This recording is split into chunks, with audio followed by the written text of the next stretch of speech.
ಓಂ ನಾರಾಯಣಂ ನಮಸ್ಕೃತ್ಯ ನರಂ ಚೈವ ನರೋತ್ತಮಂ ದೇವೀಂ ಸರಸ್ವತೀಂ ಚೈವ ತತೋ ಜಯಮುದೀರಯೇತ್. ಓಂ ಶಾಂತಿ ಶಾಂತಿ ಶಾಂತಿ.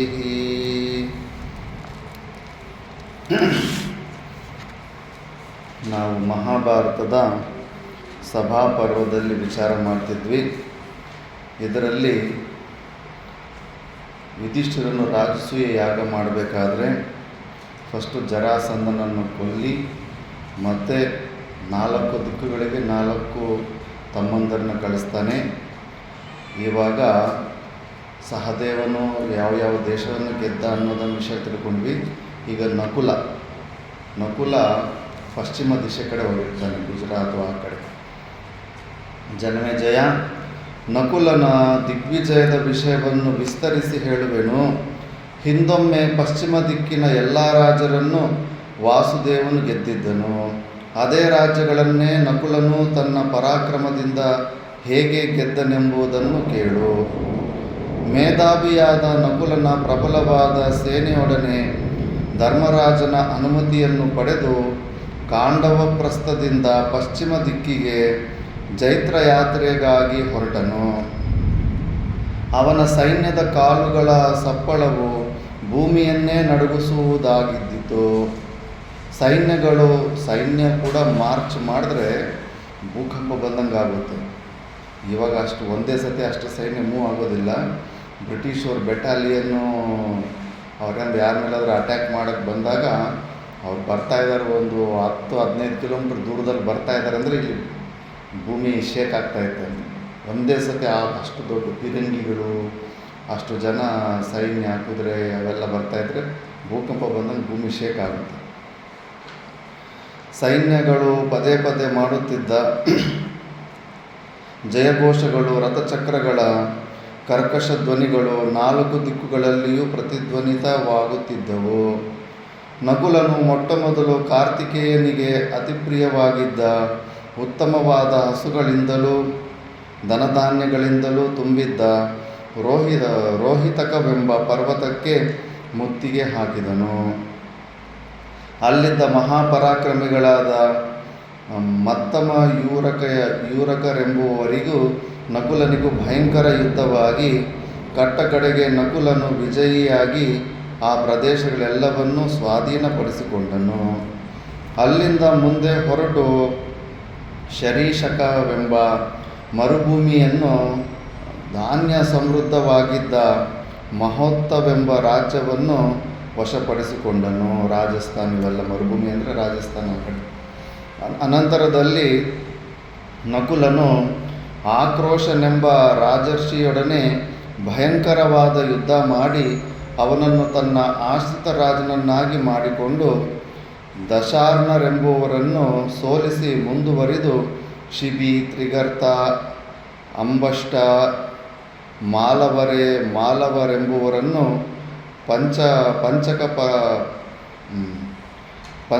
ಪಂಚಕರ್ಪಟರನ್ನು, ಮಾಧ್ಯಮಿಕರನ್ನು, ವಾಟದಾನರೆಂಬ ಬ್ರಾಹ್ಮಣರು ಕೂಡ ರಾಜರಿದ್ರೇನು ಯುದ್ಧ ಮಾಡೋರು, ಸೋಲಿಸಿ ಅವರುಗಳಿಂದ ಕಪ್ಪ ಕಾಣಿಕೆಗಳನ್ನು ತೆಗೆದುಕೊಂಡು ಪುನಃ ಬೇರೆ ಮಾರ್ಗದಿಂದ ಹಿಂದಕ್ಕೆ ತಿರುಗಿದವನಾಗಿ ಪುಷ್ಕರಾರಣ್ಯದಲ್ಲಿ ವಾಸ ಮಾಡುತ್ತಿದ್ದ ಉತ್ಸವ ಸಂಕೇತರೆಂಬುವರನ್ನು ಸೋಲಿಸಿದನು. ಬಳಿಕ ಸಿಂಧೂ ನದಿಯ ತೀರ ಪ್ರದೇಶದ ಗ್ರಾಮಗಳಲ್ಲಿದ್ದ ಮಹಾಪರಾಕ್ರಮಿಗಳಾದ ನಾಯಕರನ್ನು ಸೋಲಿಸಿ ಮುಂದೆ ನಡೆದು ಸರಸ್ವತಿ ನದಿ ತೀರಕ್ಕೆ ಹೋಗಿ ಅಲ್ಲಿದ್ದ ಅಭೀರ ಗಣಕ್ಕೆ ಸೇರಿದ ಶೂದ್ರರನ್ನು ಪರಾಜಯಗೊಳಿಸಿದನು. ಅನಂತರದಲ್ಲಿ ನಕುಲನು ಸಮುದ್ರ ತೀರ ಪ್ರದೇಶದಲ್ಲಿದ್ದ ರಾಜನನ್ನು ಸೋಲಿಸಿ ಅವನಿಂದಲೂ ಕಪ್ಪ ಕಾಣಿಕೆಗಳನ್ನು ಸ್ವೀಕರಿಸಿ ಸುತ್ತಲೂ ಇದ್ದ ಅನೇಕ ಪರ್ವತ ಪ್ರದೇಶಗಳನ್ನು ಸ್ವಾಧೀನಪಡಿಸಿಕೊಂಡು ಅನಂತರ ಪಂಚನದಿಗಳು ಪ್ರವಹಿಸುವ ಪಂಜಾಬನ್ನು ಗೆದ್ದು ಅಲ್ಲಿದ್ದ ಅಮರ ಪರ್ವತವನ್ನು ಸ್ವಾಧೀನಪಡಿಸಿಕೊಂಡು ಉತ್ತರ ಜ್ಯೋತಿಷ ಮತ್ತು ದಿವ್ಯಕಟಗಳೆಂಬ ಪಟ್ಟಣಗಳನ್ನು ಹಿಡಿದು ಅಲ್ಲಿಂದ ಮುಂದೆ ದ್ವಾರಪಾಲವೆಂಬ ನಗರಿಯನ್ನು ಬಹುಶೀಘ್ರವಾಗಿ ತನ್ನ ವಶಪಡಿಸಿಕೊಂಡನು. ಅನಂತರ ನಕುಲನು ರಾಮಟರನ್ನು, ಹಾರಹೂನರನ್ನು ಮತ್ತು ಪಶ್ಚಿಮ ದಿಕ್ಕಿನಲ್ಲಿದ್ದ ಇತರ ಅನೇಕ ಮ್ಲೇಚ್ಛ ರಾಜರನ್ನು ಗೆದ್ದು ಅಲ್ಲಿಂದಲೇ ವಾಸುದೇವನಿಗೆ ತಾನು ಬಂದಿರುವ ವಾರ್ತೆಯನ್ನು ಪ್ರತಿನಿಧಿಗಳ ಮೂಲಕ ಹೇಳಿ ಕಳುಹಿಸಿದನು. ಶ್ರೀಕೃಷ್ಣನು ಒಡನೆಯೇ ಬಂದು ಯುಧಿಷ್ಠಿರನ ಸಾರ್ವಭೌಮತ್ವವನ್ನು ಒಪ್ಪಿಕೊಂಡು ಕಪ್ಪ ಕಾಣಿಕೆಗಳನ್ನು ಪ್ರೀತಿಪೂರ್ವಕವಾಗಿ ಸಲ್ಲಿಸಿದನು. ಮುಂದೆ ಪ್ರಯಾಣ ಹೊರಟ ನಕುಲನು ಶಾಕಲವೆಂಬ ಮದ್ರ ರಾಜಧಾನಿಗೆ ಹೋಗಿ ಅಲ್ಲಿಯೇ ರಾಜನಾದ ಶಲ್ಯನನ್ನು ಸಂಧಿಸಿದನು. ನಕುಲನ ಸೋದರ ಮಾವನಾದ ಶಲ್ಯನು ಪ್ರೇಮಪೂರ್ವಕವಾಗಿ ಯುಧಿಷ್ಠಿರನ ಸಾರ್ವಭೌಮತ್ವವನ್ನು ಒಪ್ಪಿಕೊಂಡು ನಕುಲನನ್ನು ಆದರದಿಂದ ಸತ್ಕರಿಸಿ ಯಥೇಚ್ಛವಾಗಿ ಧನ ಕನಕ ವಸ್ತುಗಳನ್ನು ಕೊಟ್ಟು ಕಳುಹಿಸಿದನು. ಅನಂತರದಲ್ಲಿ ನಕುಲನು ಸಮುದ್ರ ತೀರ ಪ್ರದೇಶದಲ್ಲಿದ್ದ ಅಜೇಯರೆನಿಸಿದ್ದ ಮ್ಲೇಚ್ಛರನ್ನು, ಪಹ್ಲವರನ್ನು, ಬರ್ಬರ, ಕಿರಾತ, ಯವನ ಅಂದರೆ ಇವರು ಯುರೋಪಿಯನ್ಸ್, ಯವನ, ಶಕರನ್ನು ಪರಾಜಯಗೊಳಿಸಿ ಯಥೇಚ್ಛವಾಗಿ ರತ್ನಾಭರಣಗಳನ್ನು ತೆಗೆದುಕೊಂಡು ರಾಜಧಾನಿಯಾದ ಇಂದ್ರಪ್ರಸ್ಥದ ಕಡೆಗೆ ಹಿಂದಿರುಗಿದನು. ಜನಮೇಜಯ, ನಕುಲನು ತಂದ ಐಶ್ವರ್ಯವು ಅಪಾರವಾಗಿತ್ತು. 10,000 ಆನೆಗಳು ನಕುಲನು ಸಂಪಾದಿಸಿದ ದನ ಕನಕ ವಸ್ತುಗಳನ್ನು ಬಹಳ ಕಷ್ಟದಿಂದ ಇಂದ್ರಪ್ರಸ್ಥಕ್ಕೆ ಹೊತ್ತು ತಂದವು. ಎಲ್ಲರಿಗಿಂತ ನಕುಲ ಹೆಚ್ಚು ತಂದವನು. ಆ ಸಾಮಾನು ಹೊತ್ತೋದಕ್ಕೆ 10,000 ಆನೆಗಳು. ಅತುಲೈಶ್ವರ್ಯವನ್ನು ನಕುಲನು ಯುಧಿಷ್ಠಿರನ ಪಾದಾರವಿಂದಗಳಲ್ಲಿ ಅರ್ಪಿಸಿದನು. ಈ ರೀತಿಯಾಗಿ ನಕುಲನು ವರುಣನ ದಿಕ್ಕಾದ ಮೊದಲು ವಾಸುದೇವನಿಂದ ಜಯಿಸಲ್ಪಟ್ಟಿದ್ದ ಪಶ್ಚಿಮ ದಿಕ್ಕನ್ನು ಗೆದ್ದನು. ಹೀಗೆ ಅರ್ಜುನ, ಭೀಮ, ಸಹದೇವ, ನಕುಲರು 4 ದಿಕ್ಕುಗಳನ್ನು ಗೆದ್ದು ಅಖಂಡ ಭಾರತದಲ್ಲಿ ಯುಧಿಷ್ಠಿರನ ಸಾರ್ವಭೌಮತ್ವವನ್ನು ಸ್ಥಾಪಿಸಿದರು. ಜನಮೇಜಯ, ರಕ್ಷಣೆ, ಸತ್ಯಪಾಲನೆ, ಶತ್ರು ನಿವಾರಣೆಗಳಲ್ಲಿ ಧರ್ಮಜನು ನಿಷ್ಠನಾಗಿದ್ದುದರಿಂದ ಅವನ ರಾಜ್ಯದ ಪ್ರಜೆಗಳು ಸ್ವಕರ್ಮ ನಿರತರಾಗಿದ್ದರು. ಒಳ್ಳೆಯ ರಾಜ್ಯಪಾಲ ನಡೀತಾ ಇದ್ರೆ ಯಾರು ಕಳ್ಳತನ, ಡಾಕು ಯಾರೂ ಆಗೋದಿಲ್ಲ. ಯಾವಾಗ ರಾಜ್ಯನೇ ಕಳ್ಳ ಆಗಿಬಿಡುತ್ತೋ ಮತ್ತು ಜನರಿಗೆ ಕೋಪ ಬಂದು ನಕ್ಸಲೈಟು, ಮಾವೋಯಿಸ್ಟುಗಳೆಲ್ಲ ಆಗ್ತಾ ಇರ್ತಾರೆ. ಧರ್ಮಜನು ಧರ್ಮವನ್ನೇ ಆಧಾರವನ್ನಾಗಿಟ್ಟುಕೊಂಡು ರಾಜ್ಯ ಶಾಸನ ಮಾಡುತ್ತಿದ್ದನು. ತೆರಿಗೆಗಳನ್ನು ಹಾಕಬೇಕಾದರೂ ಬಹಳವಾಗಿ ಪರಿಶೀಲಿಸಿ ಪ್ರಜೆಗಳಿಗೆ ಯಾವ ರೀತಿಯಲ್ಲಿಯೂ ತೊಂದರೆಯಾಗದ ರೀತಿಯಲ್ಲಿ ಹಾಕುತ್ತಿದ್ದನು. ಆ ವಿಧವಾದ ಧರ್ಮ ಪರಿಪಾಲನೆಯಿಂದ ಕಾಲಕಾಲಕ್ಕೆ ಪರ್ಜನ್ಯನು ಸಾಕಷ್ಟು ಮಳೆಗರಿಯುತ್ತಿದ್ದನು. ಧರ್ಮಾತ್ಮನಾದ ರಾಜ ಇದ್ದಾಗ ಮಳೆಗಳು ಕೂಡ ಟೈಮ್ ಟು ಟೈಮ್ ಬರ್ತಾ ಇರ್ತವೆ. ಅದರಿಂದ ಧಾನ್ಯ ಸಮೃದ್ಧಿಯಾಗುತ್ತಿದ್ದಿತು. ಅತಿವೃಷ್ಟಿಯಾಗಲಿ ಅನಾವೃಷ್ಟಿಯಾಗಲಿ ಧರ್ಮಜನ ರಾಜ್ಯದಲ್ಲಿ ಉಂಟಾಗುತ್ತಿರಲಿಲ್ಲ. ಅತಿವೃಷ್ಟಿ ಅಂದರೆ ಜಾಸ್ತಿ, ಯಾವಾಗಂದರೆ ಆವಾಗ ಜಾಸ್ತಿ ಮಳೆ ಬಂದ್ಬಿಡೋದು. ಅನಾವೃಷ್ಟಿ ಅಂದರೆ ಮಳೆ ಬರ್ದಿರನೇ ಇರೋದು. ಆ ಥರ ಹಳ್ಳಿಗಳು, ಪಟ್ಟಣಗಳು ಸಮೃದ್ಧವಾಗಿದ್ದವು. ಅಲ್ಲಿ ಆರಂಭಿಸಿದ ಪ್ರತಿಯೊಂದು ಒಳ್ಳೆಯ ಕಾರ್ಯವೂ ನಿರ್ವಿಘ್ನವಾಗಿ ಪೂರ್ಣವಾಗುತ್ತಿದ್ದಿತು. ಗೋರಕ್ಷಣೆ, ವ್ಯವಸಾಯ ಮತ್ತು ವಾಣಿಜ್ಯಗಳು ಹೆಚ್ಚು ಅಭಿವೃದ್ಧಿ ಹೊಂದಿದವು. ಧರ್ಮಜನ ಆಡಳಿತದಲ್ಲಿ ಚೋರರು, ಮೋಸಗಾರರು ಇರಲಿಲ್ಲ. ರಾಜಾನುಬಂಧಿಗಳು ಸುಳ್ಳು ಮಾತುಗಳನ್ನಾಡುತ್ತಿರಲಿಲ್ಲ. ಯುಧಿಷ್ಠಿರನ ರಾಜ್ಯದಲ್ಲಿ ಕ್ಷಾಮ ಡಾಮರಗಳ ಭಯವಿರಲಿಲ್ಲ. ಜನರಿಗೆ ರೋಗ ರುಜಿನಗಳ ಬಾಧೆ ಇರಲಿಲ್ಲ. ಅಗ್ನಿ ಭಯವಿರಲಿಲ್ಲ. ಅಕಾಲ ಮರಣವೂ ಇರಲಿಲ್ಲ. ಯುಧಿಷ್ಠಿರನ ಆಡಳಿತದ ಕಾಲದಲ್ಲಿ ಯಾವ ಸಾಮಂತ ರಾಜನೇ ಆಗಲಿ ಉಪದ್ರವ ಕೊಡಲು ಅಥವಾ ಯುದ್ಧ ಮಾಡಲು ಬರುತ್ತಿರಲಿಲ್ಲ.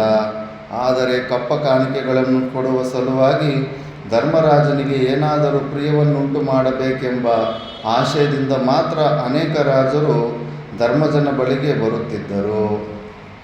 ಧರ್ಮ ಮೂಲವಾದ ಧನಾಗಮದಿಂದಲೇ ಧರ್ಮಜನ ಬೊಕ್ಕಸವು ತುಂಬಿ ತುಳುಕುತ್ತಿದ್ದಿತು.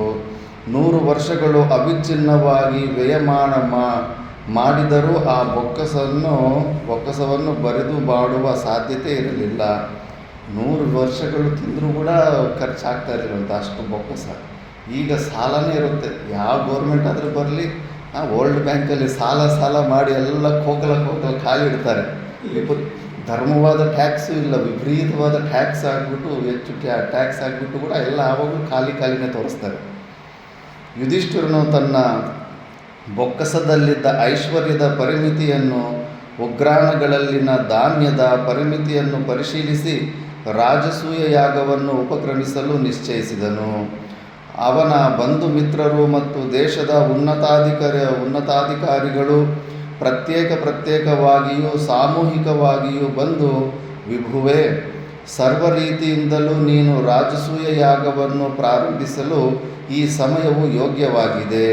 ಈ ಸುಸಮಯವು ಅತಿಕ್ರಮಿಸದ ರೀತಿಯಲ್ಲಿ ಯಾಗಕ್ಕೆ ಬೇಕಾಗುವ ಸಕಲ ರಣೆಗಳು ಸಿದ್ಧವಾಗುವಂತೆ ಆಜ್ಞೆ ಮಾಡುವವನಾಗು ಎಂದು ಸಲಹೆಗಳನ್ನು ನೀಡಲು ಉಪಕ್ರಮಿಸಿದರು.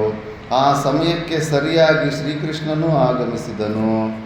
ಋಷಿಯಾದ ಪುರಾಣ ಪುರುಷನಾದ ವೇದಾತ್ಮನಾದ ಜ್ಞಾನಿಗಳಿಗೆ ಮಾತ್ರವೇ ಗೋಚರನಾಗುವ ಪ್ರಪಂಚದಲ್ಲಿರುವ ಸಕಲ ಸ್ಥಾವರ ಜಂಗಮಗಳಿಗೂ ಶ್ರೇಷ್ಠನಾದ ಸಕಲ ಚರಾಚರಗಳಿಗೂ ಉತ್ಪತ್ತಿ ಸ್ಥಾನನಾದ ಮತ್ತು ಲಯಸ್ಥಾನನಾದ ಭೂತ ಭವಿಷ್ಯತ್ ವರ್ತಮಾನಗಳಿಗೂ ಕಾರಣಭೂತನಾದ ಕೇಶೀಸೂದನನಾದ ವೃಷ್ಣಿಕುಲವೆಂಬ ಸೌಧಕ್ಕೆ ಪ್ರಖಾರಪ್ರಾಯನಾದ ಆಪತ್ತಿನಲ್ಲಿರುವವರಿಗೆ ಅಭಯದಾಯಕನಾದ ಶತ್ರುಸೂದನನಾದ ಶ್ರೀಕೃಷ್ಣನು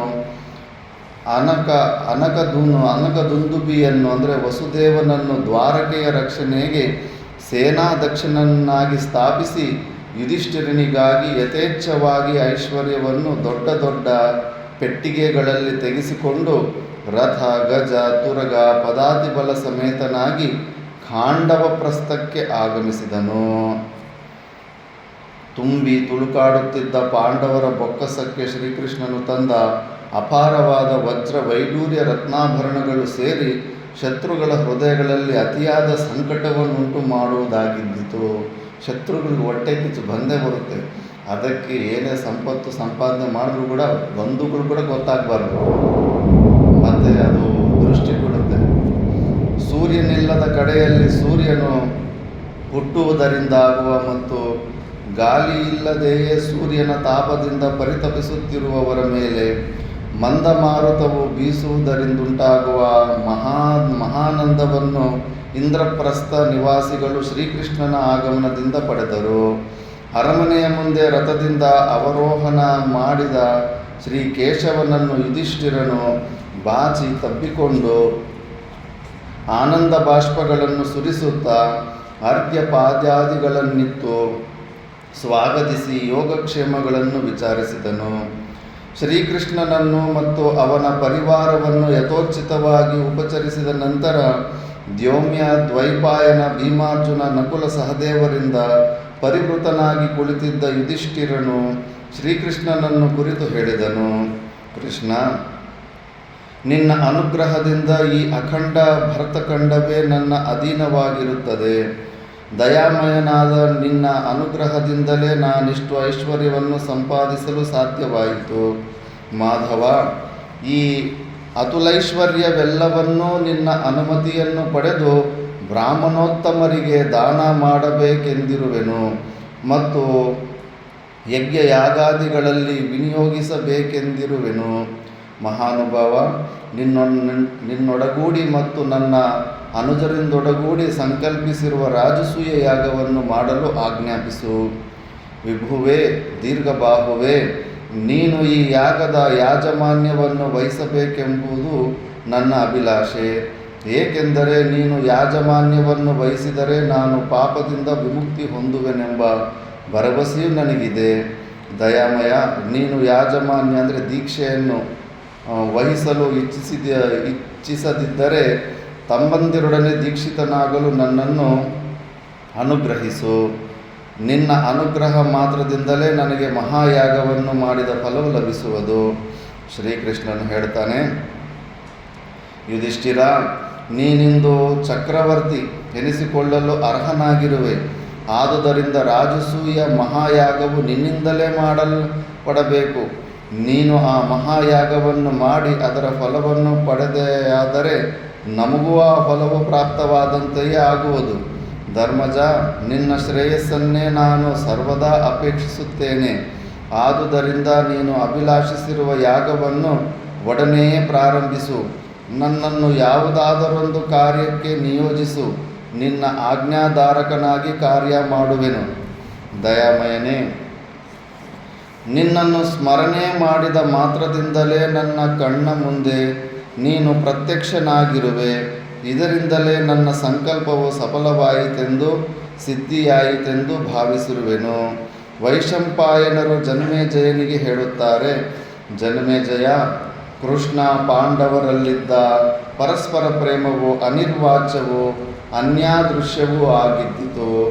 ಕೃಷ್ಣನ ಅನುಜ್ಞೆಯನ್ನು ಪಡೆದು ಯುಧಿಷ್ಠಿರನು ತಮ್ಮಂದಿರೊಡಗೂಡಿ ರಾಜಸೂಯಾಗಕ್ಕೆ ಬೇಕಾಗುವ ಎಲ್ಲ ಸಂಭಾರಗಳನ್ನು ಸಂಗ್ರಹಿಸಿಕೊಳ್ಳಲು ಉಪಕ್ರಮಿಸಿದನು. ಧರ್ಮಜನು ಸಹದೇವನಿಗೂ ಮತ್ತು ಅಮಾತ್ಯ ಶ್ರೇಷ್ಠರಿಗೂ ಹೇಳಿದನು, ನೀವುಗಳು ಈಗಲೇ ರಾಜಸೂಯ ಯಾಗಕ್ಕೆ ಬೇಕಾಗುವ ಸಾಧನೆಗಳೆಲ್ಲವನ್ನೂ ದ್ಯೋಮ್ಯರಿಂದ ತಿಳಿದು ವಸ್ತುಗಳ ಶೇಖರಣೆಗಾಗಿ ಸೇವಕರನ್ನು ಕಳುಹಿಸಿರಿ. ದೌಮ್ಯರಿಂದ ನಿರ್ದಿಷ್ಟವಾದ ವಸ್ತುಗಳೆಲ್ಲವೂ ಒಡನೆಯೇ ತರಲ್ಪಡಲಿ. ಇಂದ್ರಸೇನ, ವಿಶೋಕ, ಅರ್ಜುನನ ಸಾರಥಿಯಾದ ಕೂರು ಇವರೆಲ್ಲರೂ ಆಹಾರ ಪದಾರ್ಥಗಳನ್ನು ತರುವ ಕಾರ್ಯದಲ್ಲಿಯೂ ಬ್ರಾಹ್ಮಣರಿಗೆ ರುಚಿಕರವಾದ ಭಕ್ಷ್ಯಭೋಜ್ಯಗಳನ್ನು ಸಿದ್ಧಪಡಿಸುವ ಕಾರ್ಯದಲ್ಲಿಯೂ ನಿಯುಕ್ತರಾಗಲಿ. ಯುಧಿಷ್ಠಿರನ ಬಾಯಿಂದ ಆ ಮಾತುಗಳು ಹೊರಟೊಡನೆಯೇ ಸಹದೇವನು ಮಂತ್ರಿಗಳ ನೆರವಿನಿಂದ ಸಕಲವನ್ನು ಸಿದ್ಧಪಡಿಸಿ ಧರ್ಮಜನಿಗೆ ತಿಳಿಯಪಡಿಸಿದನು. ಕೃಷ್ಣ ದ್ವೈಪಾಯನರೇ ಮುಂದೆ ನಿಂತು ಆ ಮಹಾಯಾಗಕ್ಕೆ ಶರೀರಧಾರಿಗಳಾದ ವೇದಗಳಂತೆಯೇ ಇದ್ದ ನಿಷ್ಠರಾದ ಬ್ರಾಹ್ಮಣರನ್ನು ಋತ್ವಿಕ್ ಸ್ಥಾನಗಳಲ್ಲಿ ವರ್ಣ ಮಾಡಿದರು. ವ್ಯಾಸರೇ ಆ ಯಾಗಕ್ಕೆ ಬ್ರಹ್ಮರೂ ಆದರು. ಧನಂಜಯ ವಂಶ ಪ್ರದೀಪರಾದ ಸುಸಾಮ ಎಂಬುವರು ಉದ್ಗಾತೃಗಳಾದರು. ಯಾಜ್ಞವಲ್ಕ್ಯರು ಆ ಮಹಾಯಾಗಕ್ಕೆ ಅಧ್ವರ್ಯುಗಳಾದರು. ದ್ಯೋಮರು ಮತ್ತು ವಸುವಿನ ಮಕ್ಕಳಾದ ಪೈಲರು ಪ್ರಧಾನ ಹೋತೃಗಳಾದರು. ವೇದಾಂಗ ಪಾರಂಗತರಾದ ಮಹರ್ಷಿಗಳ ಮಕ್ಕಳು ಮತ್ತು ಶಿಷ್ಯರು ಯಾಗಕ್ಕೆ ಸಪ್ತಹೋತೃಗಳಾದರು. ಬ್ರಾಹ್ಮಣೋತ್ತಮರೆಲ್ಲರೂ ಯಾಗಭೂಮಿಯಲ್ಲಿ ಕುಳಿತು ಮೊದಲ ಪುಣ್ಯಾಹವಾಚನ ಪೂರ್ವಕವಾಗಿ ಯಜ್ಞ ಸಂಕಲ್ಪ ಮಾಡಿ ಯಜ್ಞಭೂಮಿಯನ್ನು ಶಾಸ್ತ್ರೋಕ್ತವಾಗಿ ಶುದ್ಧಿಗೊಳಿಸಿ ಪೂಜಿಸಿದರು. ಶಿಲ್ಪಿಗಳು ಬ್ರಾಹ್ಮಣರ ಆಜ್ಞೆಯಂತೆ ಪತ್ನಿಶಾಲಾದಿಗಳನ್ನು ಯಥಾವಿಧಿಯಾಗಿ ನಿರ್ಮಿಸಿದರು. ಯಾಗಶಾಲೆಯೊಳಗೆ ಇದ್ದ ಆ ಶಾಲೆಗಳೆಲ್ಲವೂ ಸುಗಂಧಯುಕ್ತವಾಗಿದ್ದು ದೇವತೆಗಳ ಆಲಯದಂತೆಯೇ ಸೊಬಗಿನಿಂದ ಕೂಡಿದ್ದವು. ಆ ಕಾರ್ಯಗಳೆಲ್ಲವೂ ಮುಗಿದ ನಂತರ ಯುಧಿಷ್ಠಿರನ ತನ್ನ ಮುಖ್ಯ ಸಲಹೆಗಾರನಾದ ಸಹದೇವನನ್ನು ಕರೆದು ಒಡನೆಯೇ ಎಲ್ಲ ರಾಜರಿಗೂ ಆಹ್ವಾನವನ್ನು ಶೀಘ್ರಗಾಮಿಗಳ ಮೂಲಕ ಕಳಿಸುವಂತೆ ಹೇಳಿದನು. ಒಡನೆಯೇ ಸಹದೇವನು ಉತ್ತಮ ವಾರ್ತಾವಾಹಿಗಳನ್ನು ಕರೆಯಿಸಿ, ನೀವೆಲ್ಲರೂ ಈ ಕ್ಷಣವೇ ಈ ಆಹ್ವಾನ ಪತ್ರಿಕೆಗಳೊಡನೆ ಹೊರಡಬೇಕು. ಒಂದೊಂದು ದೇಶಕ್ಕೂ ಒಬ್ಬೊಬ್ಬರು ಹೋಗಿ ಅಲ್ಲಿನ ರಾಜರಿಗೆ ಆಹ್ವಾನವನ್ನು ಕೊಡುವುದು ಮಾತ್ರವಲ್ಲದೆ ಆಯಾ ದೇಶಗಳ ನಿವಾಸಿಗಳಾದ ಬ್ರಹ್ಮ, ಕ್ಷತ್ರಿಯ, ವೈಶ್ಯ, ಶೂದ್ರರನ್ನು ಅವರವರ ಪ್ರತಿನಿಧಿಗಳ ಮೂಲಕ ಈ ಮಹಾಯಾಗಕ್ಕೆ ಆಹ್ವಾನಿಸಬೇಕು ಎಂದು ಹೇಳಿದನು. ಸಹದೇವನ ಆಜ್ಞಾನುಸಾರವಾಗಿ ವಾರ್ತಾವಾಹಿಗಳು ಒಡನೆಯೇ ನಾನಾ ದೇಶಗಳಿಗೆ ಹೋಗಿ ಅಲ್ಲಿಯ ರಾಜರಿಗೂ ಪ್ರಜೆಗಳಿಗೂ ಆಹ್ವಾನ ಪತ್ರಿಕೆಗಳನ್ನಿತ್ತು ತಮ್ಮೊಡನೆಯೇ ಅನೇಕರನ್ನು ಇಂದ್ರಪ್ರಸ್ಥಕ್ಕೆ ಕರೆತಂದರು. ಸಕಲ ಸಂಭಾರುಗಳು ಸಿದ್ಧವಾದೊಡನೆಯೇ ಬ್ರಾಹ್ಮಣರು ಯುಧಿಷ್ಠಿರನಿಗೆ ಶುಭ ಮುಹೂರ್ತದಲ್ಲಿ ರಾಜಸೂಯ ಯಾಗದ ದೀಕ್ಷೆಯನ್ನು ಕೊಟ್ಟರು.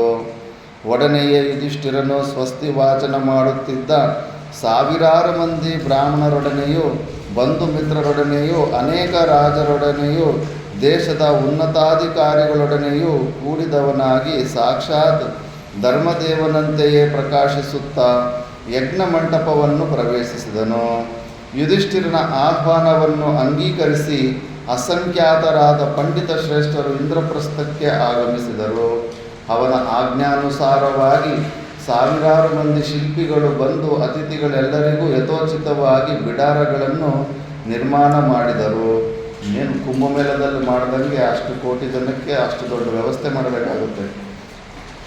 ಆ ಮನೆಗಳಲ್ಲಿ ಯಥೇಚ್ಛವಾದ ಆಹಾರ ಪದಾರ್ಥಗಳು, ವಸ್ತ್ರಾಭರಣಗಳು, ಸುಗಂಧಯುಕ್ತವಾದ ನಾನಾ ಜಾತಿಗಳ ಎಲ್ಲ ಋತುಗಳು, ಕುಸುಮಗಳು ಇದ್ದವು. ಪ್ರತಿಯೊಂದು ಬಿಡಾರಗಳಲ್ಲಿಯೂ ಸೇವಕರುಗಳಿದ್ದರು. ಧರ್ಮಜನಿಂದ ಉಪಚರಿಸಲ್ಪಟ್ಟ ಬ್ರಾಹ್ಮಣರು ಅನುದಿನವೂ ನಿಯತ ಕಾಲಗಳಲ್ಲಿ ಧರ್ಮ ಜಿಜ್ಞಾಸೆಯನ್ನು ಮಾಡುತ್ತಾ ನೃತ್ಯ ನಾಟಕಗಳನ್ನು ನೋಡುತ್ತಾ ಆನಂದದಿಂದ ಕಾಲ ಕಳೆಯುತ್ತಿದ್ದರು. ಎಲ್ಲೆಲ್ಲಿ ನೋಡಿದರೂ ದೀಯತಾಮ್ ಅಂದರೆ ಯಥೇಚ್ಛವಾಗಿ ಕುಡಿರಿ, ಭುಜ್ಯತಾಮ್ ಯಥೇಚ್ಛವಾಗಿ ಭೋಜನ ಮಾಡಿರಿ ಎಂಬ ಶಬ್ದಗಳೇ ಕೇಳು ಬರುತ್ತಿದ್ದವು. ಅವು ಬರಬೇಕು. ತಿನ್ನಿ ಪುಷ್ಕಳವಾಗಿ ತಿನ್ನಿ, ಕುತ್ಕೊಳ್ಳಿ. ಯುಧಿಷ್ಠಿರನ ಬ್ರಾಹ್ಮಣರೆಲ್ಲರಿಗೂ ಗೋವುಗಳನ್ನು, ರಾಜಮುದ್ರೆಗಳಿರುವ ಸುವರ್ಣ ನಾಣ್ಯಗಳನ್ನು, ಶಯ್ಯಗಳನ್ನು, ದಾಸಿಯರನ್ನು ಲಕ್ಷಗಳ ಸಂಖ್ಯೆಯಲ್ಲಿ ದಾನ ಮಾಡಿದನು. ಈ ರೀತಿಯಲ್ಲಿ ಪ್ರಾರಂಭವಾದ ಸ್ವರ್ಗದಲ್ಲಿನ ಇಂದ್ರನಂತೆ ಭೂಮಿಯಲ್ಲಿ ಏಕೈಕ ವೀರನಾಗಿದ್ದ ಯುಧಿಷ್ಠಿರನ ರಾಜಸೂಯ ಯಾಗವು ಕಂಗೊಳಿಸಿತು. ಅನಂತರ ಧರ್ಮಾತ್ಮನಾದ ಯುಧಿಷ್ಠಿರನು ಭೀಷ್ಮ, ದ್ರೋಣ, ಕೃಪ, ವಿದುರ, ಧೃತರಾಷ್ಟ್ರರನ್ನು, ದುರ್ಯೋಧನಾದಿಗಳನ್ನು ಕರೆತರಲು ಹಸ್ತಿನಾಪುರಕ್ಕೆ ನಕುಲನನ್ನು ಕಳಿಸಿಕೊಟ್ಟನು. ಜನಮೇಜಯ, ಯುಧಿಷ್ಠಿರನ ಆಣತಿಯಂತೆ ನಕುಲನು ಧೃತರಾಷ್ಟ್ರ, ಭೀಷ್ಮರೇ ಮೊದಲಾದ ಕುರು ಪ್ರಮುಖರನ್ನು ರಾಜಸೂಯ ಯಾಗಕ್ಕೆ ಆಹ್ವಾನಿಸುವ ಸಲುವಾಗಿ ಹಸ್ತಿನಾಪುರಕ್ಕೆ ತೆರಳಿ ಧೃತರಾಷ್ಟ್ರ, ಭೀಷ್ಮರನ್ನು ಯಥೋಚಿತವಾಗಿ ಗೌರವಿಸಿ ಅವರನ್ನು ಯಾಗಕ್ಕೆ ಆಹ್ವಾನಿಸಿ ಅನಂತರದಲ್ಲಿ ದ್ರೋಣ, ಕೃಪ, ಅಶ್ವತ್ಥಾಮರನ್ನು, ದುರ್ಯೋಧನಾದಿಗಳನ್ನು ಆಹ್ವಾನಿಸಿದನು. ಅವರೆಲ್ಲರೂ ಯುಧಿಷ್ಠಿರನ ಆಹ್ವಾನವನ್ನು ಆದರದಿಂದ ಅಂಗೀಕರಿಸಿ ಇಂದ್ರಪ್ರಸ್ಥಕ್ಕೆ ಹೊರಟರು. ಯುಧಿಷ್ಠಿರನ ಆಹ್ವಾನಕ್ಕೆ ಮನ್ನಣೆಯನ್ನಿತ್ತ ಅಸಂಖ್ಯಾತವಾದ ರತ್ನಾಭರಣಗಳ ಸಮೇತರಾಗಿ ಇಂದ್ರಪ್ರಸ್ಥಕ್ಕೆ ಬಂದ ಕ್ಷತ್ರಿಯರ ಸಂಖ್ಯೆಯು ಅಪರಿಮಿತವಾಗಿದ್ದಿತು. ಅವರೆಲ್ಲರೂ ರಾಜಸೂಯ ಯಾಗವನ್ನು ಮತ್ತು ಮಯ ನಿರ್ಮಿತವಾದ ಸಭಾಮಂದಿರವನ್ನು ನೋಡುವ ಕುತೂಹಲದಿಂದ ಬಂದಿದ್ದರು. ಧೃತರಾಷ್ಟ್ರ, ಭೀಷ್ಮ, ವಿದುರರು, ದುರ್ಯೋಧನನೇ ಮೊದಲಾದ ಧೃತರಾಷ್ಟ್ರನ 100 ಮಂದಿ ಮಕ್ಕಳು, ಗಾಂಧಾರ ರಾಜನಾದ ಸುಬಲ, ಶಕುನಿ, ಅಚಲ, ವೃಷಕ, ಕರ್ಣ, ಶಲ್ಯ, ಬಾಹ್ಲಿಕ, ಸೋಮದತ್ತ, ಭೂರಿ, ಭೂರಿಶ್ರವ, ಶಲ, ಅಶ್ವತ್ಥಾಮ, ಕೃಪ, ದ್ರೋಣ, ಸಿಂಧು ದೇಶದ ರಾಜನಾದ ಜಯದ್ರಥ, ದೃಪದ ಮತ್ತು ಅವನ ಮಕ್ಕಳು, ಶಾಲ್ವ, ಪ್ರಾಗ್ಜ್ಯೋತಿಷ ರಾಜನಾದ ಭಗದತ್ತ ಮತ್ತು ಅವನೊಡನೆ ಬಂದ ಸಮುದ್ರ ತೀರವಾಸಿಗಳಾದ ಅನೇಕ ಮ್ಲೇಚ್ಛ ರಾಜರು, ಅನೇಕ ಪರ್ವತ ಪ್ರದೇಶಗಳ ರಾಜರು, ಬೃಹದ್ಬಲ, ಪೌಂಡ್ರಕ, ವಾಸುದೇವ, ವಂಗ, ಕಲಿಂಗ, ಆಕರ್ಷ, ಕುಂತಲ, ಮಾಲವ ದೇಶಗಳ ರಾಜರು, ಆಂಧ್ರಕರು, ದ್ರಾವಿಡರು, ಸಿಂಹಳರು, ಕಾಶ್ಮೀರ ರಾಜ, ಕುಂತಿಭೋಜ, ಗೌರವಾಹನ, ಬಾಹ್ಲಿಕರು, ವಿರಾಟ ಮತ್ತು ಅವನ ಮಕ್ಕಳು, ಮಾವೇಲ್ಲ, ಶಿಶುಪಾಲ ಮತ್ತು ಅವನ ಮಗ ಬಲರಾಮ, ಅನಿರುದ್ಧ, ಕಂಕಸಾರಣ, ಗದ, ಪ್ರದ್ಯುಮ್ನ, ಸಾಂಬ, ಚಾರುದೇಶ್ನ, ಉಲ್ಮುಖ, ನಿಷಟ, ಅಂಗಾವಹ ಮತ್ತು ಇನ್ನೂ ಅನೇಕ ರಾಜರು, ರಾಜಪುತ್ರರು ಯುಧಿಷ್ಠಿರನ ರಾಜಸೂಯ ಯಾಗಕ್ಕೆ ವಿಜಯ ಮಾಡಿಸಿದರು. ಯುಧಿಷ್ಠಿರನ ಆಜ್ಞೆಯಂತೆ ಅಲ್ಲಿಗೆ ಬಂದ ಭೂಪತಿಗಳೆಲ್ಲರಿಗೂ ಪ್ರತ್ಯೇಕವಾದ ಸೌದೆಗಳು ಸಿದ್ಧವಾಗಿದ್ದವು. ಆ ಸೌದೆಗಳಲ್ಲಿ ತಿನ್ನಲು ಭಕ್ಷ್ಯಭೋಜ್ಯಾದಿಗಳು ತುಂಬಿದ್ದವು. ಸುತ್ತಲೂ ಇದ್ದ ಗೆಸ್ಟ್ ಬರಬೇಕಂದ್ರೆ ಗೆಸ್ಟ್ ಬರೋದಕ್ಕಿಂತ ಮುಂಚೆನೇ ರೂಮಲ್ಲಿ ಎಲ್ಲ ಇರಬೇಕು. ಸ್ನ್ಯಾಕ್ಸ್ ಇರಬೇಕು, ಸೋಪು ಗೀಪು, ಟಾವಲ್ ಗೀವಲು. ಅದು ಸನಾತನ ಧರ್ಮ. ಅದು ಸುಮ್ಮನೆ ಬಂದು ಕಸಾನು ಹೊಡೆದಿರ ಹಂಗೆ ರೂಮ್ ತೋರಿಸ್ಬಿಡೋದಲ್ಲ, ನೀಟಾಗಿ ಇಟ್ಕೊಂಡು ರಿಸೀವ್ ಮಾಡ್ಕೋಬೇಕು. ಸುತ್ತಲೂ ಇದ್ದ ಎತ್ತರವಾದ ವೃಕ್ಷಗಳಿಂದಲೂ ಲತಾ ಗುಲ್ಮಗಳಿಂದಲೂ ಪುಟ್ಟ ಪುಟ್ಟ ಸರೋವರಗಳಿಂದಲೂ ಆ ಸೌಧಗಳು ಕಂಗೊಳಿಸುತ್ತಿದ್ದವು. ಅರಸರು ಉಪಯೋಗಿಸುವ ಸಕಲ ವಸ್ತುಗಳು ಆ ಸೌಧಗಳಲ್ಲಿ ತುಂಬಿದ್ದವು. ಆ ಸೌಧಗಳ ಕಿಟಕಿಗಳನ್ನು ಸುವರ್ಣದ ರೇಖುಗಳಿಂದ ಅಲಂಕರಿಸಿದ್ದರು. ಆ ಸೌಧಗಳಿಗೆ ಹಲವು ಮಹಡಿಗಳಿದ್ದು ಮೇಲೆ ಹತ್ತಲು ಹೆಚ್ಚು ಸುಲಭವಾಗುವಂತೆ ರತ್ನಖಚಿತವಾದ ಸೋಪಾನಗಳನ್ನು ನಿರ್ಮಿಸಲಾಗಿತ್ತು. ನೆಲದ ಮೇಲೆ ರತ್ನಗಂಬಳಿಗಳನ್ನು ಹಾಸಿದ್ದರು. ಅಲ್ಲಲ್ಲಿ ಸುಗಂಧ ಪೂರಿತವಾದ ಪುಷ್ಪಗುಚ್ಛಗಳನ್ನು ಕಟ್ಟಿದ್ದರು. ಆ ಸೌಧಗಳು ಉತ್ತಮವಾದ ಧೂಪಗಂಧದಿಂದ ತುಂಬಿದ್ದು ಅವುಗಳು ಹಂಸದಂತೆಯೂ ಮತ್ತು ಚಂದ್ರನಂತೆಯೂ ಶುಭ್ರವರ್ಣದಿಂದ ವಿರಾಜಿಸುತ್ತಿದ್ದವು. 1 ಯೋಜನದ ದೂರದಿಂದಲೇ ಅವುಗಳನ್ನು ನೋಡಬಹುದಾಗಿತ್ತು. ಆ ಸೌಧಗಳ ಮಹಾದ್ವಾರಗಳು ಬಹಳ ಸುಂದರವಾಗಿ ಮಾಡಲ್ಪಟ್ಟಿದ್ದುದಲ್ಲದೆ ಅತಿ ವಿಶಾಲವಾಗಿಯೂ ಇದ್ದವು. ಅಮೋಘವಾದ ಮತ್ತು ಅಮೂಲ್ಯವಾದ ವಸ್ತುಗಳಿಂದ ನಿರ್ಮಿತವಾಗಿ ಆ ಸೌಧಗಳು ಹಿಮವತ್ ಪರ್ವತದ ಶಿಖರಗಳಂತೆ ಪ್ರಕಾಶಮಾನವಾಗಿದ್ದವು. ಇಂದ್ರಪ್ರಸ್ಥಕ್ಕೆ ಬಂದ ರಾಜರು ವಿಶ್ರಾಂತಿ ಹೊಂದಿದ ಬಳಿಕ ಯುಧಿಷ್ಠಿರನನ್ನು ಕಂಡು ಪುರಸ್ಕರಿಸಿ ಮತ್ತು ಅವನಿಂದಲೂ ಸತ್ಕೃತರಾಗಿ ತಮ್ಮ ತಮ್ಮ ಬಿಡಾರಗಳಿಗೆ ಹೋಗಿ ತಂಗುತ್ತಿದ್ದರು. ಸಾವಿರಾರು ಬ್ರಾಹ್ಮಣರಿಂದಲೂ ಸದಸ್ಯರಿಂದಲೂ ಋಷಿ ಮಹರ್ಷಿಗಳಿಂದಲೂ ರಾಜ ಮಹಾರಾಜರಿಂದಲೂ ತುಂಬಿದ್ದ ಆ ಮಹಾಯಾಗ ಮಂಟಪವು ನಿಶ್ಚಯವಾಗಿಯೂ ದೇವತೆಗಳಿಂದ ನಿಬಿಡವಾಗಿದ್ದ ಸ್ವರ್ಗಲೋಕದಂತೆಯೇ ಪ್ರಕಾಶಿಸುತ್ತಿದ್ದಿತು. ಜನಮೇಜಯ, ಧರ್ಮಾತ್ಮನಾದ ಯುಧಿಷ್ಠಿರನು ಧೃತರಾಷ್ಟ್ರನ ಬಳಿಗೆ ಬಂದು ಭೀಷ್ಮ ಧೃತರಾಷ್ಟ್ರರನ್ನು ಯಥೋಚಿತವಾಗಿ ಪೂಜಿಸಿ ಆಚಾರ್ಯರಾದ ದ್ರೋಣ ಕೃಪರನ್ನು ಸತ್ಕರಿಸಿ ಅವರೆಲ್ಲರನ್ನೂ ಉದ್ದೇಶಿಸಿ ಹೇಳಿದನು. ಈ ಮಹಾಯಾಗವು ಪರಿಪೂರ್ಣವಾಗುವಂತೆಯೂ ಫಲದಾಯಕವಾಗುವಂತೆಯೂ ನನ್ನನ್ನು ಅನುಗ್ರಹಿಸಿರಿ. ಇಲ್ಲಿರುವ ಅಪರಿಮಿತವಾದ ಬೊಕ್ಕಸವೂ ತಮಗೆ ಸೇರಿದುದಾಗಿದೆ. ನೀವೆಲ್ಲರೂ ಪರಸ್ಪರ ಸಮಾಲೋಚಿಸಿ ಈ ಯಾಗವನ್ನು ವಿಹಿತವಾದ ರೀತಿಯಲ್ಲಿ ವಿತರಣೆಯಿಂದ ನಿರ್ವಹಿಸುವುದು ಹೇಗೆಂಬ ವಿಷಯದಲ್ಲಿ ದಯೆಯಿಟ್ಟು ಸಲಹೆಗಳನ್ನು ನೀಡಿರಿ. ಹೀಗೆ ಹೇಳಿ ಯುಧಿಷ್ಠಿರನು ತನ್ನ ಬಂಧುಗಳನ್ನು ಒಂದೊಂದು ಕೆಲಸಕ್ಕೆ ನಿಯೋಜಿಸಿದನು. ದುಶ್ಯಾಸನನು ಭಕ್ಷ್ಯ ಭೋಜ್ಯಾದಿಗಳ ಮತ್ತು ಭೋಜನದ ವ್ಯವಸ್ಥೆಯಲ್ಲಿ ನಿಯುಕ್ತನಾದನು. ಅಶ್ವತ್ಥಾಮನು ಬ್ರಾಹ್ಮಣರ ಯೋಗಕ್ಷೇಮಗಳನ್ನು ನೋಡಿಕೊಳ್ಳಲು ನಿಯೋಜಿಸಲ್ಪಟ್ಟನು. ನೃಪತಿಗಳ ಆತಿಥ್ಯದ ಮೇಲ್ವಿಚಾರಣೆಯನ್ನು ಯುಧಿಷ್ಠಿರನ ಆದೇಶದಂತೆ ಸಂಜಯನು ವಹಿಸಿಕೊಂಡನು. ಭೀಷ್ಮದ್ರೋಣರು ಯಜ್ಞದಲ್ಲಾಗಲಿ ಬಂದಿರುವ ಅತಿಥಿಗಳ ಆತಿಥ್ಯದಲ್ಲಾಗಲಿ ಯಾವ ವಿಧವಾದ ಕ್ರಿಯಾಲೋಪಗಳೂ ಉಂಟಾಗದಂತೆ ನೋಡಿಕೊಳ್ಳಲು ನಿಯೋಜಿತರಾದರು.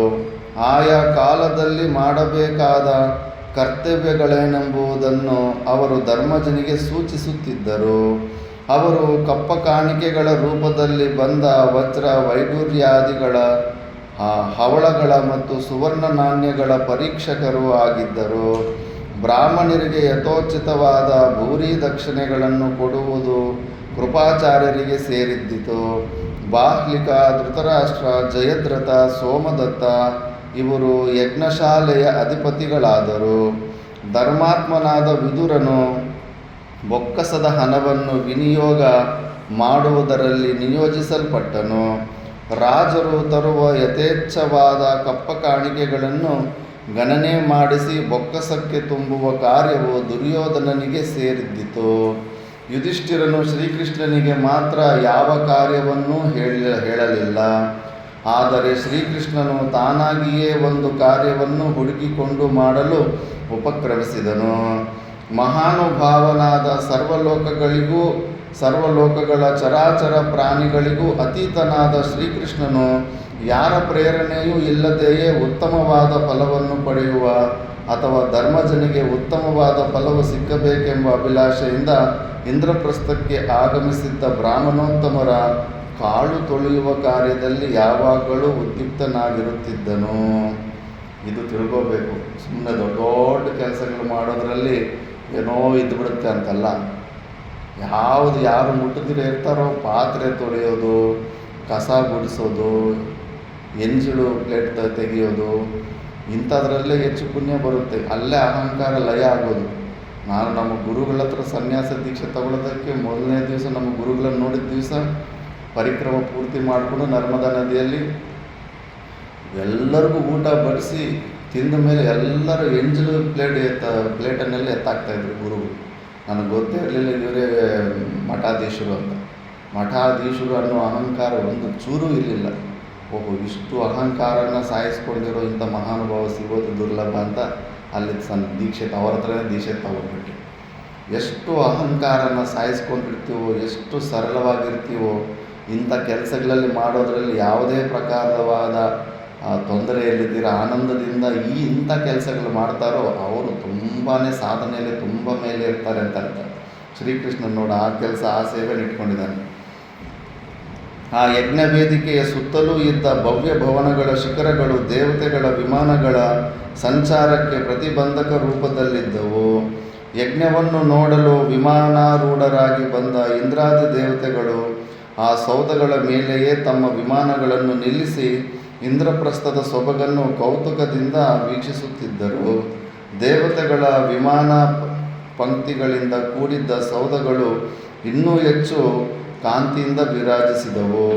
ವರುಣನ ಐಶ್ವರ್ಯಕ್ಕೆ ಸಮಾನವಾದ ಐಶ್ವರ್ಯದಿಂದ ಕೂಡಿದ್ದ ಯುಧಿಷ್ಠಿರನು ಆರಂಭನೀಯ ಕ್ಷತ್ರ, ಧೃತಿ, ವ್ಯುಷ್ಟಿ, ದ್ವಿರಾತ್ರ, ದಶಪೇಯಗಳೆಂಬ 6 ವಿಧವಾದ ಅಗ್ನಿಕುಂಡಗಳನ್ನು ಸ್ಥಾಪಿಸಿ ರಾಜಸೂಯ ಯಾಗವನ್ನು ಆರಂಭಿಸಿದನು. ಅವನಿತ್ತ ಭೂರಿ ದಕ್ಷಿಣೆಗಳಿಂದಲೂ ಷಡ್ರಸೋಪೇತವಾದ ಭಕ್ಷ್ಯ ಭೋಜ್ಯ ಲೇಹ್ಯ ಚೋಷಗಳಿಂದಲೂ ಬ್ರಾಹ್ಮಣರು ತೃಪ್ತಿ ಹೊಂದಿದರು. ಯಥೋಚಿತವಾದ ಉಪಚಾರಗಳಿಂದ 6 ವೆರೈಟಿ ಊಟ ಮಾಡಿಸಿದ್ದಾನೆ. ಇಲ್ಲಿ ಎರಡು ವೆರೈಟಿ ಅನ್ನ ಮಾಡಿಸಿದ್ರೇ ಇಷ್ಟು ಖರ್ಚು ಮಾಡಿದ್ರೆ ಆಶ್ರಮಗಳು ಉಳಿತಾವ ಅಂತ ನಿಂದೆ ಮಾಡ್ಕೊತಾರೆ. ಯಥೋಚಿತವಾಗಿ ಉಪಚಾರಗಳಿಂದ ಸರ್ವವರ್ಣದವರು ಸಂತುಷ್ಟರಾದರು.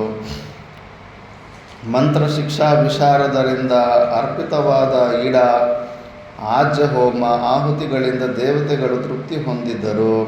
ದೇವತೆಗಳು ಯಜ್ಞದ ಹವಿಷ್ಯುಗಳಿಂದ ತೃಪ್ತರಾದಂತೆ ಬ್ರಾಹ್ಮಣರು ದಕ್ಷಿಣೆಗಳಿಂದಲೂ ಮೃಷ್ಟಾನ್ನದಿಂದಲೂ ಅಮಿತವಾದ ಧನ ಸಂಚಯನದಿಂದಲೂ ತೃಪ್ತರಾದರು. ಬ್ರಾಹ್ಮಣರೇ ಆದಿಯಾಗಿ ಎಲ್ಲ ವರ್ಣದವರು ಯುಧಿಷ್ಠಿರನು ಮಾಡಿದ ರಾಜಸೂಯ ಮಹಾಯಾಗದಿಂದ ಅಮಿತವಾದ ಆನಂದವನ್ನು ಪಡೆದರು. ಜನ್ಮೇಜಯ, ಒಟ್ಟಿನಲ್ಲಿ ಹೇಳುವುದಾದರೆ ಯುಧಿಷ್ಠಿರನು ಪ್ರಾರಂಭಿಸಿದ ರಾಜಸೂಯ ಯಾಗವು ಸರ್ವಾಂಗಪೂರ್ಣವಾಗಿ ಪರಿಸಮಾಪ್ತವಾಯಿತು. ಪಾರೀಕ್ಷಿತ, ರಾಜಸೂಯ ಮಹಾಯಾಗವು ಪೂರೈಸಿತು. ಅವಭೃತ ಸ್ನಾನವೊಂದು ಉಳಿದಿತ್ತು. ಕಡೆಯ ದಿನ ದೀಕ್ಷಿತನಾಗಿರುವ ಧರ್ಮರಾಜನನ್ನು ಮಂತ್ರಪುರಸ್ಸರವಾಗಿ ಅಭಿಷೇಕಿಸಬೇಕಾಗಿತ್ತು. ಬ್ರಹ್ಮರ್ಷಿಗಳು, ರಾಜರ್ಷಿಗಳು ಆಹ್ವಾನಿತರಾಗಿ ಬಂದಿರುವ ರಾಜ ಮಹಾರಾಜರು, ಪಂಡಿತೋತ್ತಮರು ಆ ಮಹಾಸಭೆಯಲ್ಲಿ ಆಸೀನರಾಗಿದ್ದರು. ನಾರದರು ಆಗಮಿಸಿದ್ದರು.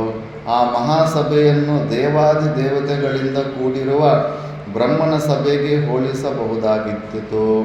ಪ್ರತಿದಿನದಂತೆ ಆ ದಿನವೂ ಪಂಡಿತೋತ್ತಮರಲ್ಲಿ ಪರಸ್ಪರವಾಗಿ ವಾದ ವಿವಾದಗಳು ಪ್ರಾರಂಭವಾದವು.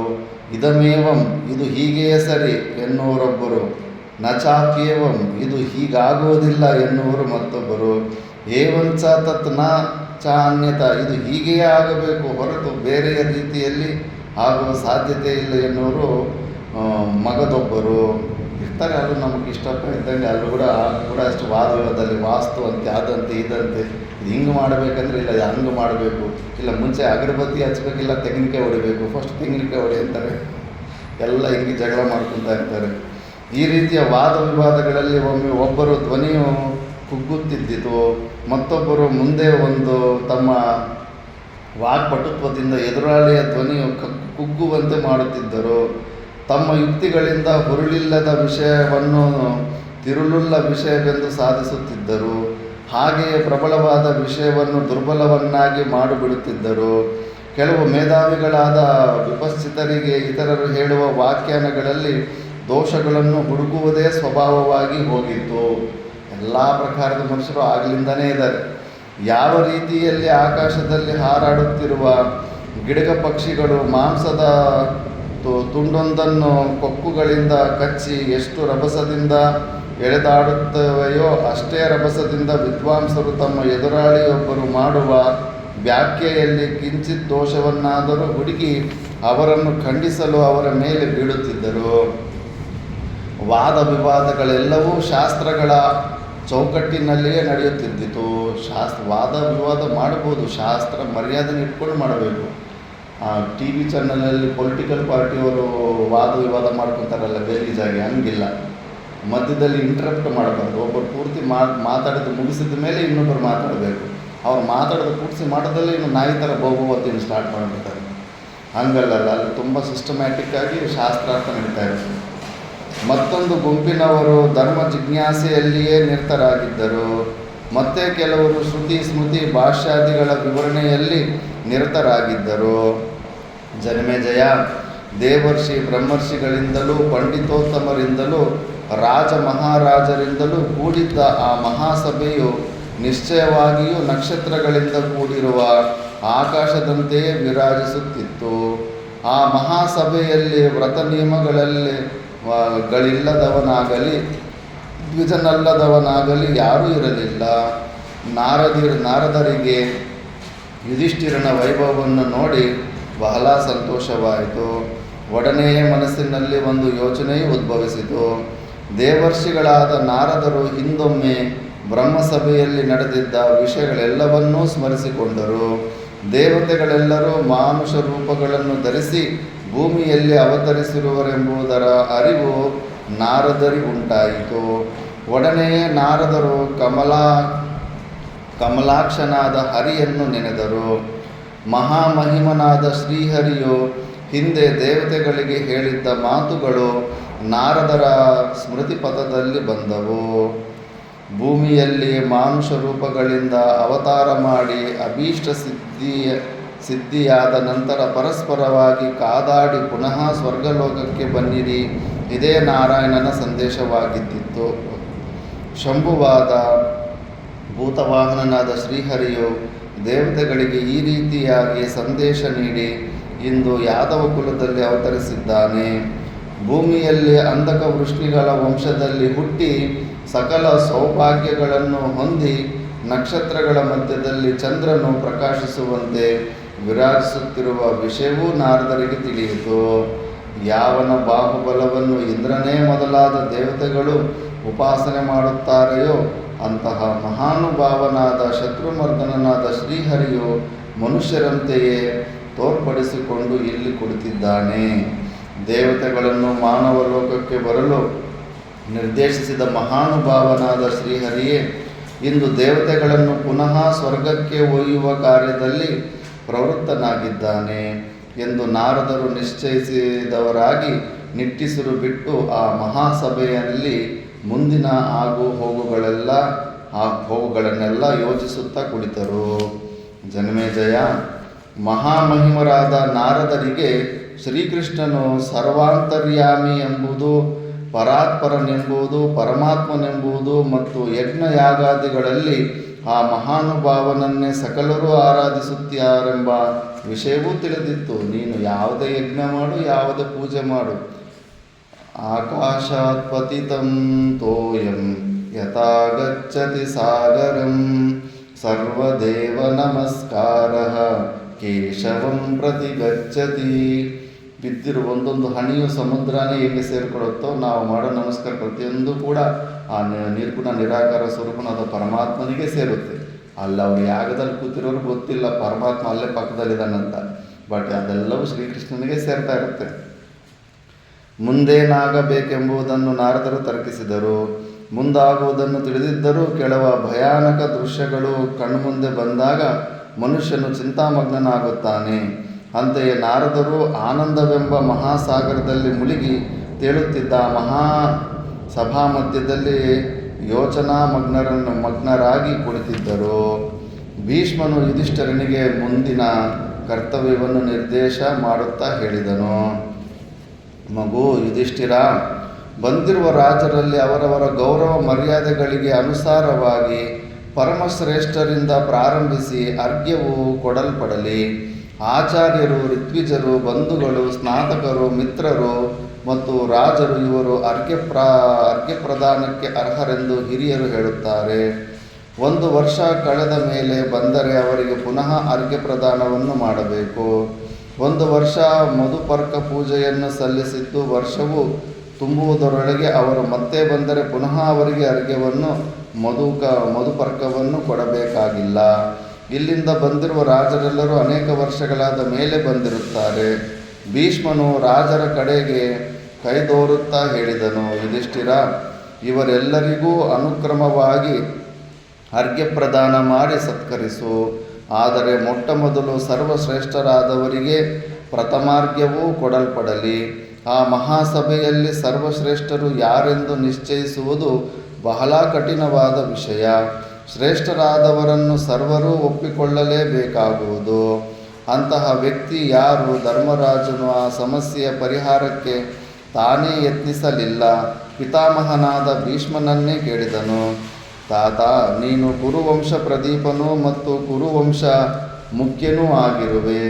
ಈ ಮಹಾಸಭೆಯಲ್ಲಿ ನೀನು ಯಾರನ್ನು ಸರ್ವಶ್ರೇಷ್ಠರೆಂದು ಪರಿಗಣಿಸುವೆ ಮತ್ತು ಮೊದಲನೆಯ ಅರ್ಘ್ಯವು ಯಾರಿಗೆ ಕೊಡಲ್ಪಡಬೇಕು? ದಯಮಾಡಿ ತಿಳಿಸು. ಭೀಷ್ಮನು ಕ್ಷಣಕಾಲ ಯೋಚಿಸಿದನು. ಶ್ರೀಕೃಷ್ಣನ ಹೊರತಾಗಿ ಸರ್ವಶ್ರೇಷ್ಠರು ಮತ್ಯಾರೂ ಇಲ್ಲವೆಂದು ನಿಶ್ಚಯಿಸಿ ಹೇಳಿದನು. ಪ್ರಪಂಚದಲ್ಲಿ ಸ್ವಯಂ ಪ್ರಕಾಶವಿರುವ ಅಗ್ನಿ ನಕ್ಷತ್ರಗಳಿಗೆ ಸೂರ್ಯನು ಪ್ರಭುವಾಗಿರುವಂತೆ ಶ್ರೀಕೃಷ್ಣನು ಇಲ್ಲಿ ಸ್ವಶಕ್ತಿ ಸಾಮರ್ಥ್ಯಗಳಿಂದಲೂ ವೀರ್ಯ ಪರಾಕ್ರಮಗಳಿಂದಲೂ ಕೂಡಿ ಪ್ರಭುವಾಗಿ ಪ್ರಕಾಶಿಸುತ್ತಿರುವನು. ಭೀಷ್ಮನಿಗೆ ಗೊತ್ತು ಕೃಷ್ಣ ಪರಮಾತ್ಮ ಸಾಕ್ಷಾತ್ ಪರಮಾತ್ಮ ಅಂತ. ಸೂರ್ಯನಿಲ್ಲದೆಡೆಯಲ್ಲಿ ಸೂರ್ಯನು ಪ್ರಕಾಶಿಸಿದರೆ ಮತ್ತು ಗಾಳಿಯೇ ಇಲ್ಲದೆಡೆಯಲ್ಲಿ ಮಂದಮಾರುತವು ಬೀಸಿದರೆ ಉಂಟಾಗುವ ಮಹಾನಂದವು ಈ ಮಹಾನುಭಾವನ ಸಾನ್ನಿಧ್ಯದಿಂದ ಈ ಮಹಾಸಭೆಯಲ್ಲಿ ನಮಗುಂಟಾಗಿದೆ. ಈ ಪರಮ ಪುರುಷನೇ ಈ ಶ್ರೀಕೃಷ್ಣನು. ಇವನೇ ನಮ್ಮೆಲ್ಲರಿಗೂ ಶ್ರೇಷ್ಠನು. ಇವನಿಗೆ ಮೊದಲನೆಯ ಅರ್ಘ್ಯವು ಕೊಡಲ್ಪಡಲಿ. ಪಿತಾಮಹನ ಮಾತುಗಳನ್ನು ಕೇಳಿದೊಡನೆಯ ಪಾಂಡವರ ಮುಖ ಕಮಲಗಳು ಅರಳಿದವು. ಸಹದೇವನು ಪರಿಮಳಯುಕ್ತವಾದ ಮೊದಲನೆಯ ಅರ್ಘ್ಯವನ್ನು ವೃಷ್ಣಿಕುಲ ದೀಪಕನಾದ ಶ್ರೀಕೃಷ್ಣನಿಗೆ ಅರ್ಪಿಸಿದನು.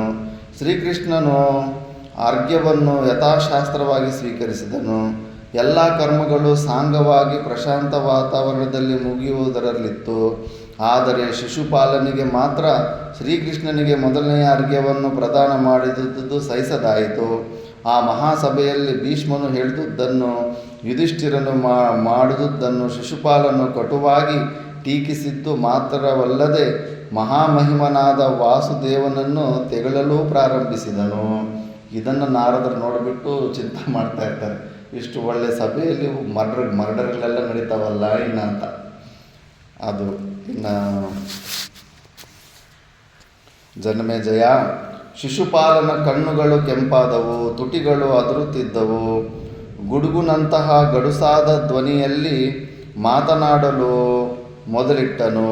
ಕುರುಕುಲಾವತಂಸನೇ, ಧರ್ಮಜ, ಕ್ಷತ್ರಿಯ ವಂಶ ಸಂಭೂತರಾದ ರಾಜಾದಿರಾಜರಿಗೆ ಮಾತ್ರವೇ ಸಲ್ಲಬೇಕಾದ ಮೊದಲನೆಯ ಅರ್ಘ್ಯವನ್ನು ವೃಷ್ಣಿಕುಲದಲ್ಲಿ ಹುಟ್ಟಿರುವ ಈ ಕೃಷ್ಣನು ರಾಜಸಭೆಯ ಮಧ್ಯದಲ್ಲಿ ಪಡೆಯಲು ಖಂಡಿತವಾಗಿ ಯೋಗ್ಯನಲ್ಲ. ಮಹಾತ್ಮರಾದ ನೀವು ಹೀಗೆ ಮಾಡಬಾರದಾಗಿತ್ತು. ಯಾವ ಕಾರಣದಿಂದಾಗಿ ಪುಂಡರೀಕಾಕ್ಷನಿಗೆ ನೀನು ಮೊಟ್ಟ ಮೊದಲು ಅರ್ಘ್ಯ ಪ್ರದಾನವನ್ನು ಮಾಡಿದೆ? ಯುಧಿಷ್ಠಿರ, ಧರ್ಮ ಸೂಕ್ಷ್ಮವೇನೆಂಬುದನ್ನು ಬಾಳರಾದ ನೀವು ತಿಳಿದಿರಲಾರಿರಿ. ಆದರೆ ವಯೋವೃದ್ಧನಾದ ಈ ಗಾಂಗೆಯನು ನಿಮಗೆ ಅನುಚಿತವಾದ ಸಲಹೆಯನ್ನಿತ್ತು ಧರ್ಮಭ್ರಷ್ಟನಾಗಿರುವನು. ಒಂದು ವೇಳೆ ನಿನ್ನಂತಹವನು ಅಧರ್ಮದಿಂದ ವರ್ತಿಸಿದರೂ ನಿನಗೆ ಹಿತವನ್ನುಂಟು ಮಾಡುವ ನೆಪದಿಂದ ಕೃಷ್ಣನಿಗೆ ಪ್ರಥಮಾರ್ಘ್ಯವನ್ನೀಯಲು ಸಲಹೆ ಮಾಡಿದ ಈ ಭೀಷ್ಮನು ನಿಶ್ಚಯವಾಗಿಯೂ ಸತ್ಪುರುಷರ ಅವಹೇಳನಕ್ಕೆ ಪಾತ್ರನಾಗಿದ್ದಾನೆ. ರಾಜನಲ್ಲದ ದಾಶಾರ್ಹ ಕುಲೋತ್ಪನ್ನನಾದ ಕೃಷ್ಣನು ರಾಜನಾಗಿರೋದಿಲ್ಲ. ಅಲ್ಲಿ ಅವರು ವಸುದೇವನೇ ಆಗಿರ್ತಾನಲ್ಲ, ಉಗ್ರಸೇನನೇ ಕುಲದಲ್ಲಿ ರಾಜ ಆಗಿರ್ತಾನೆ. ಕೃಷ್ಣನು ಈ ರಾಜಾದಿರಾಜರ ಮಧ್ಯದಲ್ಲಿ ನೀವು ಕೊಟ್ಟ ಅಗ್ರಪೂಜೆಯನ್ನು ಸ್ವೀಕರಿಸಲು ಹೇಗೆ ತಾನೇ ಯೋಗ್ಯನಾದನು? ಯುಧಿಷ್ಠಿರ, ನೀನು ಕೃಷ್ಣನಿಗೆ ಅಗ್ರಪೂಜೆಯನ್ನು ಮಾಡಲು ಇದ್ದ ಕಾರಣಗಳಾದರೂ ಏನು? ಅಥವಾ ಅವನಲ್ಲಿರುವ ವಿಶೇಷವಾದ ಗುಣಗಳಾದರೂ ಯಾವುವು? ವಯೋವೃದ್ಧನೆಂದು ಇವನಿಗೆ ಅಗ್ರಪೂಜೆಯನ್ನು ಮಾಡಿದೆಯೆಂದು ಭಾವಿಸೋಣ. ಕೃಷ್ಣನ ತಂದೆಯಾದ ವಸುದೇವನೇ ಜೀವಿಸಿರುವಾಗ ಕೃಷ್ಣನನ್ನು ವೃದ್ಧನೆಂದು ನೀನು ಭಾವಿಸಲು ಸಾಧ್ಯವೇ ಇಲ್ಲ. ತಂದೆಯ ಕಣ್ಣೆದುರಿನಲ್ಲಿಯೇ ಮಗನನ್ನು ಪುರಸ್ಕರಿಸುವುದು ಲೋಕ ಮರ್ಯಾದೆಗೆ ವಿರುದ್ಧವಾಗಿದೆ ಎಂದೇ ಹೇಳಬಹುದಾಗಿದೆ. ಒಂದು ವೇಳೆ ವಾಸುದೇವನು ನಿನ್ನ ಹಿತಚಿಂತಕನೆಂದು ಸದಾ ನಿನ್ನ ಅನುವರ್ತಿಯಾಗಿರುವನೆಂದು ತಿಳಿದು ಅಗ್ರಪೂಜೆಯನ್ನು ಮಾಡಿದೆಯಾ? ನಿಮ್ಮ ಅಭ್ಯುದಯವನ್ನೇ ಹಗಲಿರಲು ಅಭಿಲಾಷಿಸುವ ನಿಮ್ಮ ಮಾವ ದೃಪದಿನಿ ಇರುವಾಗ ಅವನನ್ನು ತಿರಸ್ಕರಿಸಿ ಕೃಷ್ಣನನ್ನೇಕೆ ಪೂಜಿಸಿದೆ? ನನ್ನ ಶ್ರೇಯೋಭಿಲಾಷ ಅಂತ ಆ ಕೋಟದಲ್ಲೂ ಕೂಡ ಸೀನಿಯರು ಅವ್ರು ಇದ್ದಾರಲ್ಲ, ದ್ರುಪದ ವಯಸ್ಸಿನಲ್ಲಿ ದೊಡ್ಡವರು ಇದ್ದಾರಲ್ಲ, ಮಾವಂದರು, ಅವ್ರಿಗೂ ನೀನು ಕೊಡಬೇಕಾಗಿತ್ತಲ್ಲ. ಕೃಷ್ಣನನ್ನು ಗುರುವೆಂದು ಭಾವಿಸಿರುವೆಯ ಧರ್ಮಜ? ಧನುರ್ವೇದವನ್ನು ಅಮೂಲಾಗ್ರವಾಗಿ ನಿಮ್ಮೆಲ್ಲರಿಗೂ ಉಪದೇಶಿಸಿರುವ ದ್ರೋಣರೇ ಇಲ್ಲಿರುವಾಗ ಕೃಷ್ಣನು ಹೇಗೆ ತಾನೇ ದ್ರೋಣರಿಗಿಂತಲೂ ಶ್ರೇಷ್ಠನಾದನು? ಇಲ್ಲ, ಕೃಷ್ಣ ನಮ್ಮ ಗುರು ಅಂತ ನಾವು ಮಾಡಿದೆವು ಅಂದರೆ, ಗುರು ಅಂದರೆ ದ್ರೋಣಾಚಾರ್ಯರಿಗಿಂತ ದೊಡ್ಡ ಗುರು ಏನಲ್ಲ.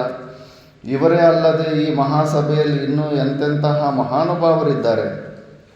ಅಥವಾ ಕೃಷ್ಣನನ್ನು ಶ್ರೇಷ್ಠನಾದ ಋತ್ವಿಜನೆಂದು ಭಾವಿಸಿ ಅವನಿಗೆ ಪ್ರಥಮಾರ್ಘ್ಯವನ್ನು ಕೊಟ್ಟು ಮರ್ಯಾದೆಯನ್ನು ಮಾಡಿದೆಯಾ? ಋತ್ವಿಜರಲ್ಲಿ ಶ್ರೇಷ್ಠರಾದ ವೃದ್ಧರಾದ ಕೃಷ್ಣ ದ್ವೈಪಾಯನರೇ ಇಲ್ಲಿ ಉಪಸ್ಥಿತರಾಗಿರುವಾಗ ಅವರನ್ನು ಬಿಟ್ಟು ಕೃಷ್ಣನನ್ನು ನಿನ್ನಿಂದ ಆ ಪ್ರಥಮಾರ್ಘ್ಯವನ್ನು ಮೂಲಕವಾಗಿ ಯಾವ ವಿಶೇಷ ಕಾರಣದಿಂದ ಗೌರವಿಸಲ್ಪಟ್ಟನು? ವ್ಯಾಸ ಭಗವಾನರು ಕೂಡ ಇದ್ರಲ್ಲ, ವ್ಯಾಸ ಭಗವಾನರು ಕೊಡಬಹುದಾಗಿತ್ತಲ್ಲ. ಸ್ವೇಚ್ಛಾಮರಣಿಯಾದ ಪುರುಷ ಶ್ರೇಷ್ಠನಾದ ಶಾಂತನುವಿನ ಪುತ್ರನಾದ ಭೀಷ್ಮನು ಇಲ್ಲಿ ಇರುವಾಗ ಕೃಷ್ಣನನ್ನು ಪ್ರಥಮಾರ್ಘ್ಯ ಪ್ರದಾನದಿಂದ ಹೇಗೆ ತಾನೇ ಗೌರವಿಸಿದೆ? ಕುರುನಂದನ, ಸರ್ವಶಾಸ್ತ್ರ ವಿಶಾರದನಾದ ಅಶ್ವತ್ಥಾಮನು ಇಲ್ಲಿಯೇ ಇರುವಾಗ ಕೃಷ್ಣನು ಹೇಗೆ ತಾನೇ ನಿನ್ನಿಂದ ಗೌರವಿಸಲ್ಪಟ್ಟನು? ಪುರುಷ ಶ್ರೇಷ್ಠನಾದ ರಾಜೇಂದ್ರನಾದ ದುರ್ಯೋಧನನು ಇಲ್ಲಿಯೇ ಉಪಸ್ಥಿತನಾಗಿರುವಾಗ ಭಾರತಾಚಾರ್ಯರಾದ ಕೃಪರು ಇಲ್ಲಿಯೇ ಉಪವಿಷ್ಟರಾಗಿರುವಾಗ ಕೃಷ್ಣನನ್ನು ಪ್ರಥಮ ಅರ್ಘ್ಯದಾನದಿಂದ ಹೇಗೆ ತಾನೇ ಗೌರವಿಸಿದೆ? ಕಿಂಪುರುಷಾಚಾರ್ಯನಾದ ಧ್ರುಮನನ್ನು ಕಡೆಗಣಿಸಿ ನೀನು ಕೃಷ್ಣನನ್ನು ಗೌರವಿಸಿರುವೆ. ಪಾಂಡುವಿಗೆ ಸಮಾನವಾದ ಪರಾಕ್ರಮವನ್ನು ಶುಭ ಲಕ್ಷಣಗಳನ್ನು ಹೊಂದಿರುವ ಭೀಷ್ಮಕನಿಲ್ಲಿಯೇ ಇದ್ದಾನೆ. ರಾಜಶ್ರೇಷ್ಠನಾದ ರುಕ್ಮಿ ಇದ್ದಾನೆ. ಏಕಲವ್ಯನಿದ್ದಾನೆ. ಆ ಮದ್ರಾಧಿಪತಿಯಾದ ಏಕಲವ್ಯನ ಸಿನಿಮಾಗಳಲ್ಲಿ ಕಾಡು ಜನರ ಥರ ತೋರಿಸ್ತಾರೆ. ಏಕಲವ್ಯ ರಾಜ ಆಗಿರ್ತಾನೆ. ಮದ್ರಾಧಿಪತಿಯಾದ ಶಲ್ಯನಿದ್ದಾನೆ. ಇವರೆಲ್ಲರಿಗೂ ಕಡೆಗಣಿಸಿ ಕೃಷ್ಣನನ್ನು ನೀನು ಹೇಗೆ ಗೌರವಿಸಿದೆ? ಈ ಮಹಾಸಭೆಯಲ್ಲಿ ಉಪಸ್ಥಿತನಾಗಿರುವ ಕರ್ಣನು ಮಹಾಬಲನು ಎಲ್ಲ ರಾಜರ ಪ್ರಶಂಸೆಗೂ ಪಾತ್ರನಾಗಿದ್ದಾನೆ. ಬ್ರಾಹ್ಮಣೋತ್ತಮನಾದ ಪರಶುರಾಮನ ಪ್ರಿಯ ಶಿಷ್ಯನಿವನು. ಇವನು ತನ್ನ ಭುಜಬಲ ಪರಾಕ್ರಮಗಳನ್ನೇ ಅವಲಂಬಿಸಿ ಪೃಥಿವಿಯ ಎಲ್ಲ ರಾಜರನ್ನು ಪರಾಜಯಗೊಳಿಸಿದ್ದಾನೆ. ಇಂತಹ ಮಹಾಪರಾಕ್ರಮಿಯಾದ ಕರ್ಣನನ್ನು ಕಡೆಗಣಿಸಿ ಈ ಕೃಷ್ಣನನ್ನು ಪ್ರಥಮಾರ್ಘ್ಯ ಪ್ರದಾನದಿಂದ ಗೌರವಿಸಿದೆ ಏಕೆ? ಈ ಮಾಧವನು ಋತ್ವಿಜನೂ ಅಲ್ಲ, ಆಚಾರ್ಯನೂ ಅಲ್ಲ, ಅಥವಾ ರಾಜನೂ ಅಲ್ಲ. ಇಂಥವನಿಗೆ ಅಗ್ರಪೂಜೆಯನ್ನು ಕೊಟ್ಟು ನಿನ್ನ ಆಶಯವಾದರೂ ಏನು? ಧರ್ಮಜ, ಒಂದು ವೇಳೆ ನೀನು ಈ ಕೃಷ್ಣನಿಗೆ ಪ್ರಥಮ ಪೂಜೆಯನ್ನು ಸಲ್ಲಿಸಬೇಕೆಂದು ನಿಶ್ಚಯ ಮಾಡಿದ್ದರೆ ಈ ರಾಜರನ್ನೇಕೆ ಆಹ್ವಾನಿಸಿದೆ? ಎಲ್ಲರನ್ನೂ ಆಹ್ವಾನಿಸಿ ಇವರ ಸಮಕ್ಷದಲ್ಲಿ ಕೃಷ್ಣನಿಗೆ ಅಗ್ರಪೂಜೆಯನ್ನು ಮಾಡಿದ್ದರಿಂದ ರಾಜರನ್ನೆಲ್ಲ ಅವಮಾನಪಡಿಸಿದಂತಾಗಲಿಲ್ಲವೇ? ಇದು ಈಗೋ ಪ್ರಾಬ್ಲಮ್ ಇರೋರು ಕರೆಸಿದ್ರೆ ದೊಡ್ಡ ಸಮಸ್ಯೆ. ಯಾವುದಾದ್ರೂ ಕಾರ್ಯಕ್ರಮ ಕರೆಸಿದ್ರು ಕೂಡ ಅಷ್ಟೇ, ಸ್ಟೇಜ್ ಮೇಲೆ ಕೂಡಿಸ್ಲಿಲ್ಲ ಅಂದರೆ ಸಮಸ್ಯೆ ಆಗುತ್ತೆ. ಹೂನಾರ ಒಂದು ಸಣ್ಣದಾಗಿ ಒಂದು ದೊಡ್ಡದಾದರೂ ದೊಡ್ಡ ಜಗಳ ಆಗಿಬಿಡುತ್ತೆ. ಎಲ್ಲ ಪ್ರಕಾರದಲ್ಲೂ ಸಮಸ್ಯೆ ಇರುತ್ತೆ ಇಂಥವ್ರು. ರಾಜರನ್ನು ತಿರಸ್ಕರಿಸಿ ಸಲುವಾಗಿ ಹೀಗೆ ಮಾಡಿದೆಯಾ? ಯುಧಿಷ್ಠಿರ, ನೀನಿಂದು ಸಾರ್ವಭೌಮನಿರಬಹುದು. ನಾವೆಲ್ಲರೂ ನಿನ್ನ ಸಾರ್ವಭೌಮತ್ವವನ್ನು ಒಪ್ಪಿರಬಹುದು. ಆದರೆ ಕೇವಲ ಭೀತಿಯಿಂದ ನಿನ್ನ ಸಾರ್ವಭೌಮತ್ವವನ್ನು ನಾವು ಒಪ್ಪಿಕೊಂಡಿಲ್ಲವೆಂಬುದು ನೆನಪಿನಲ್ಲಿರಲಿ. ಹೆದರಿಸ್ತಾ ಇದ್ದಾನೆ ಯುಧಿಷ್ಠಿರನಿಗೆ. ನಾವು ನಿನಗೆ ಕಪ್ಪ ಕಾಣಿಕೆಗಳನ್ನು ಸಲ್ಲಿಸಿರುವುದು ಭಯದಿಂದಲೂ ಅಲ್ಲ. ಮತ್ತಿನ್ನೇನು ಫ್ರೀಯಾಗಿ ಕೊಟ್ಟುಬಿಟ್ನ? ಭಯದಿಂದ ಪರಾಕ್ರಮಕ್ಕೆ ಹೆದರ್ಕೊಂಡ್ರೆ ಕೊಡ್ತಾ ಇರೋದು ಅವರು. ಯಾವ ವಿಧವಾದ ಪ್ರತಿಫಲಕ್ಕಾಗಿಯೂ ಅಲ್ಲ, ಅಥವಾ ನಿನಗೆ ಶರಣಾಗತರಾಗುವ ಇಚ್ಛೆಯಿಂದಲೂ ಅಲ್ಲ. ನೀನಾಗಿಯೇ ಸಾರ್ವಭೌಮತ್ವವನ್ನು ಆಶಿಸಿದಿಂದಲೂ ಮತ್ತು ನೀನು ಧರ್ಮಾತ್ಮನೆಂಬ ಭಾವನೆಯಿಂದಲೂ ನಿನಗೆ ನಾವು ಕಪ್ಪು ಕಾಣಿಕೆಗಳನ್ನು ಕೊಟ್ಟಿರುವೆವು. ಪಾಂಡುಪುತ್ರ, ನಿನಗೆ ಕಪ್ಪ ಕಾಣಿಕೆಗಳನ್ನಿತ್ತು ರಾಜರನ್ನು ಅವಮಾನ ಮಾಡಬೇಕೆಂಬ ಕಾರಣವೊಂದಲ್ಲದೆ ಮತ್ಯಾವ ಕಾರಣದಿಂದ ನೀನು ರಾಜತ್ವದ ಕುರುಹೇ ಇಲ್ಲದ ಈ ಕೃಷ್ಣನಿಗೆ ಅಗ್ರಪೂಜೆಯನ್ನು ಮಾಡಿದೆ? ಅಯ್ಯೋ, ಈ ಧರ್ಮಪುತ್ರನಿಗೆ ಆಕಸ್ಮಿಕವಾಗಿ ಧರ್ಮಾತ್ಮನೆಂಬ ಯಶಸ್ಸು ಬಂದಿತ್ತು. ನಮ್ಮೆಲ್ಲರ ಸಮಕ್ಷದಲ್ಲಿಯೇ ಇವನು ಧರ್ಮಭ್ರಷ್ಟನಾದ ಕೃಷ್ಣನನ್ನು ಪೂಜಿಸದನಲ್ಲವೇ? ಇವನಿಗೆ ಇನ್ನು ಮುಂದೆ ಪುರಸ್ಕಾರ ಕೊಡುವವರು ತಾನೇ ಯಾರಿದ್ದಾರೆ? ವೃಷ್ಣಿಕುಲ ಕಳಂಕನಾದ ಈ ಕೃಷ್ಣನು ಮಹಾತ್ಮನಾದ ಜರಾಸಂಧನನ್ನು ವೀರಕ್ಷತ್ರಿಯರಿಗೆ ಉಚಿತವಲ್ಲದ ರೀತಿಯಲ್ಲಿ ವಧೆ ಮಾಡಿಸಿದನು. ಜರಾಸಂಧನು ವಧೆ ಮಾಡಿಸಿದ್ದು ಕೋಪ ಅದು. ಶಿಶುಪಾಲನ ಕೋಪವು ಕ್ಷಣ ಕ್ಷಣಕ್ಕೂ ಉಕ್ಕುತ್ತಿದ್ದಿತು. ಸಭೆಯು ಸ್ತಬ್ಧವಾಗಿತ್ತು. ಶಿಶುಪಾಲನ ಕರ್ಕಶವಾದ ಮಾತುಗಳು ಮುಂದುವರಿದವು. ಶಿಶುಪಾಲನು ವಿಚಿತ್ರವಾಗಿ ನಗುತ್ತಾ ಮಾತನ್ನು ಮುಂದುವರಿಸಿದನು. ಅಹಹ, ಇಂದು ಧರ್ಮವು ಧರ್ಮರಾಜನಿಂದ ತಿರಸ್ಕೃತವಾಯಿತೇ. ಇಷ್ಟು ಮಾತ್ರವಲ್ಲದೆ ಕೃಷ್ಣನಿಗೆ ಅಗ್ರಪೂಜೆಯನ್ನು ಮಾಡಿದ್ದರಿಂದ ಧರ್ಮಜನ ಕಾರ್ಪಣ್ಯದ ಪ್ರದರ್ಶನವೂ ಆದಂತಾಯಿತು. ಎಲೆ ಕೃಷ್ಣ, ಒಂದು ವೇಳೆ ಈ ಕುಂತಿಪುತ್ರರು ನಿನ್ನ ವಿಷಯದಲ್ಲಿ ಭೀತರಾಗಿರಬಹುದು, ಅಥವಾ ಈ ತಪಸ್ವಿಗಳು ಕೃಪಣತ್ವದಿಂದ ನಿನಗೆ ಅಗ್ರಪೂಜೆಯನ್ನು ಮಾಡಲು ಮುಂದೆ ಬಂದಿರಬಹುದು. ಆದರೆ ನೀನು ಈ ಸಮಯದಲ್ಲಿ ನಿನಗೆ ಉಚಿತವಾದ ಪೂಜೆಯು ಯಾವುದೆಂಬುದನ್ನು ತಿಳಿಯಪಡಿಸಬಹುದಾಗಿತ್ತಲ್ಲವೇ? ಈ ಕೃಪಣರಿಂದ ಕೊಡಲ್ಪಟ್ಟ ಅಗ್ರಪೂಜೆಯನ್ನು ಪೂಜೆಗೆ ಅನರ್ಹನಾದ ನೀನು ಹೇಗೆ ತಾನೇ ಸ್ವೀಕರಿಸಿದೆ? ಕೃಷ್ಣನನ್ನೇ ಕೇಳ್ತಾ ಇದ್ದಾನೆ. ಈ ಅಗ್ರಪೂಜೆಯು ನಿನ್ನ ಅಂತಸ್ತನ್ನು, ಗೌರವವನ್ನು ಹೆಚ್ಚಿಸಿ ಬಿಡುವುದೆಂದು ತಿಳಿದೆಯಾ ಕೃಷ್ಣ? ಪವಿತ್ರತಮವಾದ ಹವಿಸ್ಸಿನ ಪಾತ್ರೆಯನ್ನು ನಾಯಿಯು ಕಚ್ಚಿಕೊಂಡು ಹೋಗಿ ನಿರ್ಜನ ಪ್ರದೇಶದಲ್ಲಿ ತಿಂದು ಬಿಟ್ಟ ಮಾತ್ರಕ್ಕೆ ನಾಯಿಯ ಅಂತಸ್ತು ಗೌರವಗಳು ಹೆಚ್ಚಾದೀತೆ. ಓಹೋ, ನಾಯಿಗೆ ಹೋಲಿಸ್ತಾ ಇದ್ದಾನೆ ಕೃಷ್ಣ ಪರಮಾತ್ಮನನ್ನು.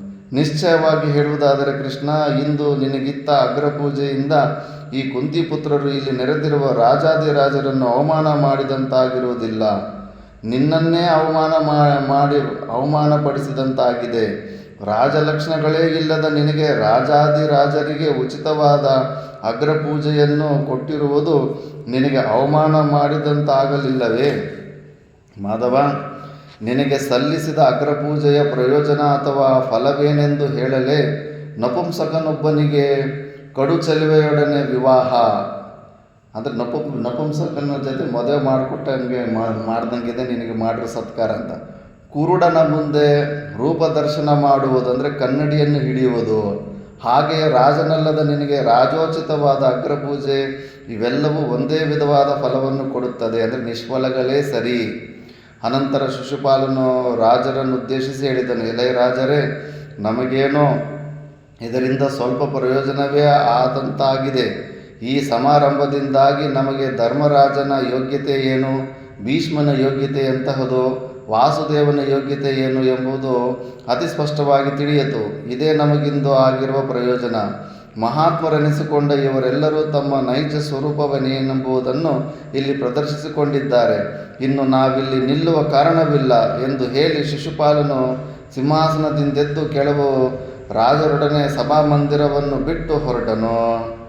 ಜನಮೇಜಯ, ಧರ್ಮಾತ್ಮನಾದ ಯುಧಿಷ್ಠಿರನು ಒಡನೆ ಶಿಶುಪಾಲನ ಹಿಂದೆ ಹೋಗಿ ಅವನನ್ನು ನಿಲ್ಲಿಸಿ ಹಿತೋಕ್ತಿಗಳನ್ನು ಹೇಳತೊಡಗಿದನು.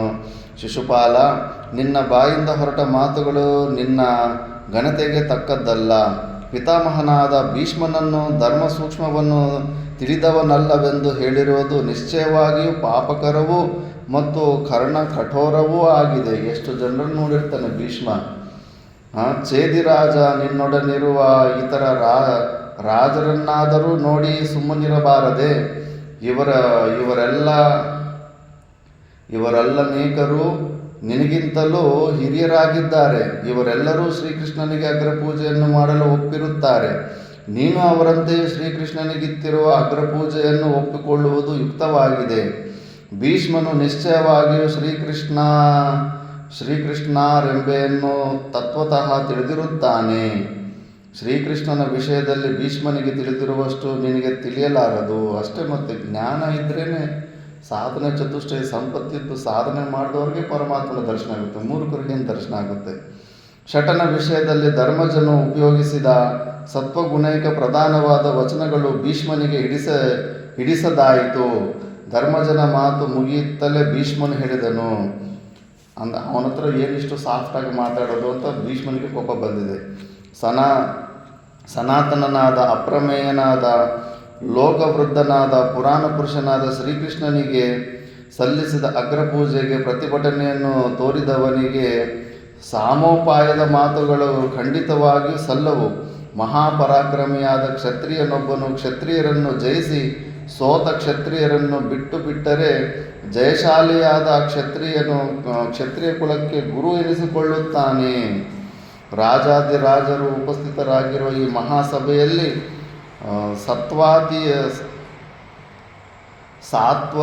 ಸಾತ್ವತಿ ಪುತ್ರನಾದ ಶ್ರೀಕೃಷ್ಣನ ತೇಜಸ್ಸಿನಿಂದ ಪರಾಭವ ಹೊಂದದೆ ಇರುವ ರಾಜನೊಬ್ಬನನ್ನಾದರೂ ನಾನು ಕಾಣೆನು. ಈ ಮಹಾನುಭಾವನು ನಮ್ಮಿಂದ ಮಾತ್ರವೇ ಅರ್ಚನೀಯನಲ್ಲ, ಈ ಅಚ್ಯುತನು 3 ಲೋಕಗಳಲ್ಲೂ ವಂದ್ಯನಾಗಿರುವನು. ಅನೇಕ ಕ್ಷತ್ರಿಯೋತ್ತಮರು ಶ್ರೀಕೃಷ್ಣನಿಂದ ಪರಾಜಿತರಾಗಿದ್ದಾರೆ.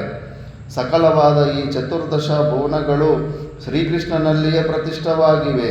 ಈ ಕಾರಣದಿಂದಲೇ ನಾವು ಪರಮಶ್ರೇಷ್ಠನಾದ ಮತ್ತು ವೃದ್ಧರಲ್ಲಿ ವೃದ್ಧನಾದ ಶ್ರೀಕೃಷ್ಣನಿಗೆ ಅಗ್ರಪೂಜೆಯನ್ನು ಅರ್ಪಿಸುತ್ತಿರುತ್ತೇವೆ. ಆದುದರಿಂದ ಶಿಶುಪಾಲ, ಶ್ರೀಕೃಷ್ಣನು ಅಗ್ರಪೂಜೆಗೆ ಅನರ್ಹನೆಂದು ಹೇಳುವುದು ಸರ್ವತಾ ಯುಕ್ತವಲ್ಲ. ನಿನ್ನ ಬುದ್ಧಿಯು ಇನ್ನೂ ಮುಂದಾದರೂ ಈ ದುರಾಭಿಪ್ರಾಯವನ್ನು ಹೊಂದದಿರಲಿ. ನಾನು ಕೂಡ ಅನೇಕ ಜ್ಞಾನವೃದ್ಧ ವಯೋವೃದ್ಧರ ಸೇವೆಯನ್ನು ಮಾಡಿರುತ್ತೇನೆ.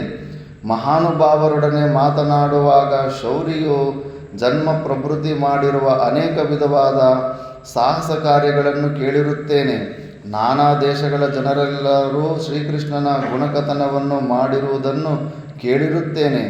ಆದುದರಿಂದ ನಾನು ಶ್ರೀಕೃಷ್ಣನ ಅಪಾರವಾದ ಗುಣಗಳನ್ನು ತಿಳಿದು ಅವನಿಗೆ ಅಗ್ರಪೂಜೆಯನ್ನು ಸಲ್ಲಿಸಬೇಕೆಂದು ಹೇಳಿದನೇ ಹೊರತು ಕಾರ್ಪಣ್ಯದಿಂದಾಗಲಿ ಬಂಧುತ್ವದ ಕಾರಣದಿಂದಾಗಲಿ ಅಥವಾ ಶ್ರೀಕೃಷ್ಣನು ನನಗೇನಾದರೂ ಪ್ರತಿಫಲ ನೀಡುವನೆಂಬ ದುರಾಸೆಯಿಂದಾಗಲಿ ಪ್ರಥಮ ಪೂಜೆಯನ್ನು ಅವನಿಗೆ ಅರ್ಪಿಸಲು ಹೇಳಲಿಲ್ಲ. ಸತ್ಪುರುಷರಿಂದ ಅನುದಿನವೂ ಪೂಜಿಸಲ್ಪಡುತ್ತಿರುವ ಶ್ರೀಕೃಷ್ಣನು ಎಂದು ನಾವು ಪೂಜಿಸಿದ್ದೇವೆ. ಸಕಲ ಪ್ರಾಣಿಗಳಿಗೂ ಆನಂದದಾಯಕನಾದ ಜಗದಾನಂದಕಂದನನ್ನು ನಾವಿಂದು ಪೂಜಿಸಿದ್ದೇವೆ. ಅವನ ಶೌರ್ಯ, ಪರಾಕ್ರಮ, ಯಶಸ್ಸುಗಳು ಮತ್ತು ಎಲ್ಲೆಡೆಗಳಲ್ಲಿಯೂ ಅವನಿಗೆ ಲಭಿಸಿರುವ ವಿಜಯ ಇವುಗಳನ್ನು ತಿಳಿದೇ ನಾವಿಂದು ಈ ಮಹಾನುಭಾವನಿಗೆ ಅಗ್ರಪೂಜೆಯನ್ನು ಸಲ್ಲಿಸಿದ್ದೇವೆ. ಈ ಸಭೆಯಲ್ಲಿ ನಾವು ಒಬ್ಬ ಬಾಲಕನನ್ನಾದರೂ ಪರೀಕ್ಷಿಸದೆ ಉದಾಸೀನ ಮಾಡಿಲ್ಲ. ಇಲ್ಲಿ ಉಪಸ್ಥಿತರಾಗಿರುವ ಎಲ್ಲರನ್ನೂ ಕೂಲಂಕುಷವಾಗಿ ಪರೀಕ್ಷಿಸಿದ ನಂತರವೇ ನಾವು ಶ್ರೀಕೃಷ್ಣನೇ ಅಗ್ರಪೂಜೆಗೆ ಅರ್ಹನೆಂಬುದು ನಿರ್ಧರಿಸಿದ್ದೇವೆ. ತನ್ನಲ್ಲಿರುವ ಗುಣಗಳಿಂದ ಹರಿಯುವ ವೃದ್ಧರನ್ನು ಅತಿಕ್ರಮಿಸಿರುವನೆಂಬುದು ಮೀರಿಸುವನೆಂಬುದು ನಮ್ಮ ಅಭಿಪ್ರಾಯವಾಗಿದೆ. ಆದುದರಿಂದಲೇ ಇವನು ಪೂಜ್ಯತಮನಾಗಿದ್ದಾನೆ. ಇದು ದೃಷ್ಟಿಯಲ್ಲಿ ಇಟ್ಕೋಬೇಕು. ಸುಮ್ಮನೆ ವಯಸ್ಸಲ್ಲಿ ದೊಡ್ಡವನಿದಾನಂದ್ಬಿಟ್ಟು ಪೂಜೆ ಕೊಡೋದಲ್ಲ. ಅವನ ಯೋಗ್ಯತೆ ಒಳಗಡೆ ಅವನು ಒಂದು ವೇಳೆ ಜ್ಞಾನಿ ಪುರುಷನಾದರೆ, ಶಂಕರಾಚಾರ್ಯರ ವಯಸ್ಸು ಎಷ್ಟಿತ್ತು, ಅವರ ಶಿಷ್ಯರಾದ ಮಂಡನ ಮಿಶ್ರು 80 ವರ್ಷ ಇತ್ತು. ಅಲ್ಲಿ ಸರೆಂಡರ್ ಆಗಲಿಲ್ವ, ಸಾಷ್ಟಾಂಗ ಪ್ರಣಾಮ ಮಾಡ್ತಿರ್ಲಿಲ್ಲ ಗುರುವಿಗೆ. ಅದಕ್ಕೆ ಈ ಜ್ಞಾನ ನಿಷ್ಠೆಯಲ್ಲಿ ಯಾರಿರ್ತಾರೋ ಅವರೇ ಶ್ರೇಷ್ಠರು. ವಯಸ್ಸು, ಸ್ತ್ರೀ ಆಗಲಿ ಪುರುಷ ಆಗಲಿ ಇವೆಲ್ಲ ಯಾವುದೇ ಭೇದಗಳು ನೋಡೋಕೆ ಹೋಗ್ಬಾರ್ದು. ಅವ್ರು ಯಾವ ಸ್ಥಿತಿಲಿದ್ದಾರೆ ಅನ್ನೋ ತಿಳ್ಕೊಬೇಕು. ಅಂಥವರೇ ಫಸ್ಟು ಪೂಜ್ಯರು. ಅವರಿದ್ದಾಗ ಮಿಕ್ಕಿದವರಿಗೆ ಹೆಚ್ಚು ಮಹತ್ವ ಬುದ್ಧಿ ಕೊಡಬಾರ್ದು. ಕೊಟ್ಟರೆ ಅವ್ರಿಗೆ ಅವಮಾನ ಮಾಡ್ದಂಗೆ ಆಗುತ್ತೆ. ಬ್ರಾಹ್ಮಣರಲ್ಲಿ ಜ್ಞಾನಿಯಾದವನು ಶ್ರೇಷ್ಠನೆನಿಸುವನು, ಕ್ಷತ್ರಿಯರಲ್ಲಿ ಬಲಿಷ್ಠನಾದವನು ಶ್ರೇಷ್ಠನೆನಿಸುವನು, ವೈಶ್ಯರಲ್ಲಿ ಧನಧಾನ್ಯ ಸಮೃದ್ಧಿ ಇರುವವನು ಶ್ರೇಷ್ಠನೆನಿಸುವನು, ಶೂದ್ರರಲ್ಲಿ ವಯೋವೃದ್ಧನು ಪುರಸ್ಕೃತನಾಗುತ್ತಾನೆ. ಶ್ರುತಿ ಸ್ಮೃತಿಗಳು ಹೀಗೆ ನಿರ್ಣಯ ಮಾಡಿವೆ. ನೋಡಿದ್ರಲ್ಲಿ ಬ್ರಾಹ್ಮಣರಲ್ಲಿ ಜ್ಞಾನಿಯಾದವನು ಶ್ರೇಷ್ಠನಾಗ್ತಾನಂತೆ, ಕ್ಷತ್ರಿಯದಲ್ಲಿ ಬಲಿಷ್ಠನಾದವನು ಶ್ರೇಷ್ಠನು, ವೈಶ್ಯರಲ್ಲಿ ಧನಧಾನ್ಯ ಸಮೃದ್ಧಿ ಇರುವವನು ಶ್ರೇಷ್ಠನೆನಿಸುವನು, ಶೂದ್ರರಲ್ಲಿ ವಯೋವೃದ್ಧನು ಪುರಸ್ಕೃತನಾಗುತ್ತಾನೆ. ಶ್ರುತಿ ಸ್ಮೃತಿಗಳು ಹೀಗೆ ನಿರ್ಣಯ ಮಾಡಿವೆ. ಗೋವಿಂದನಿಗೆ ಅಗ್ರಪೂಜೆಯನ್ನು ಕೊಡಲು ನಿಶ್ಚಯಿಸಿದಾಗ ಈ ನಿಯಮವನ್ನೇ ನಾವು ಅನುಸರಿಸಿದ್ದೇವೆ. ಶ್ರೀಕೃಷ್ಣನಲ್ಲಿ 2 ವಿಧವಾದ ಶ್ರೇಷ್ಠತ್ವವಿರುವುದು. ಬ್ರಾಹ್ಮಣ ಶ್ರೇಷ್ಠರಂತೆ ವೇದಾಂಗ ಪಾರಂಗತನಾಗಿ ಮಹಾಜ್ಞಾನಿಯಾಗಿರುವುದು ಮಾತ್ರವಲ್ಲದೆ, ಕ್ಷತ್ರಿಯ ಶ್ರೇಷ್ಠನಂತೆ ಭುಜಬಲ ಪರಾಕ್ರಮವುಳ್ಳವನೂ ಆಗಿರುತ್ತಾನೆ. 1 ಕ್ವಾಲಿಟಿ ಅಲ್ಲ, 2 ಕ್ವಾಲಿಟಿ ಇತ್ತು ಶ್ರೇಷ್ಠ ಅಂತ ಘೋಷಣೆ ಮಾಡೋದಕ್ಕೆ. ಆದುದರಿಂದ ಈ ಕೇಶವನು ಎಲ್ಲರಿಗಿಂತಲೂ ಶ್ರೇಷ್ಠತಮನೆಂದು ನಿಶ್ಚಯಿಸಿ ಅಗ್ರಪೂಜೆಯನ್ನು ಮಾಡಿರುತ್ತೇವೆ. ಶಿಶುಪಾಲ, ಇಲ್ಲೂ ಕೂಡ ನೋಡಿ, ಜಾತಿತ್ವವಾಗಿ ಶ್ರೇಷ್ಠ ಕೊಡ್ತಾ ಇಲ್ಲ. ಕೃಷ್ಣನಲ್ಲಿ ಬ್ರಾಹ್ಮಣತ್ವ ಗುಣನ ನೋಡಿ ಹೊಗಳ್ತಾ ಇಲ್ವ. ಅದಕ್ಕೆ ಗುಣಕರ್ಮ ವಿಭಾಗಶಃ, ಗುಣಗಳಿಂದ ಯಾರೇ ಆಗಲಿ ಅವನು ವರ್ಣವನ್ನು ಯಾವ ವರ್ಣಕ್ಕೆ ಸಂಬಂಧಪಟ್ಟಂತ ಪೂರ್ತಿಯಾಗಿ ನಿಶ್ಚಯ ಆಗುತ್ತೆ.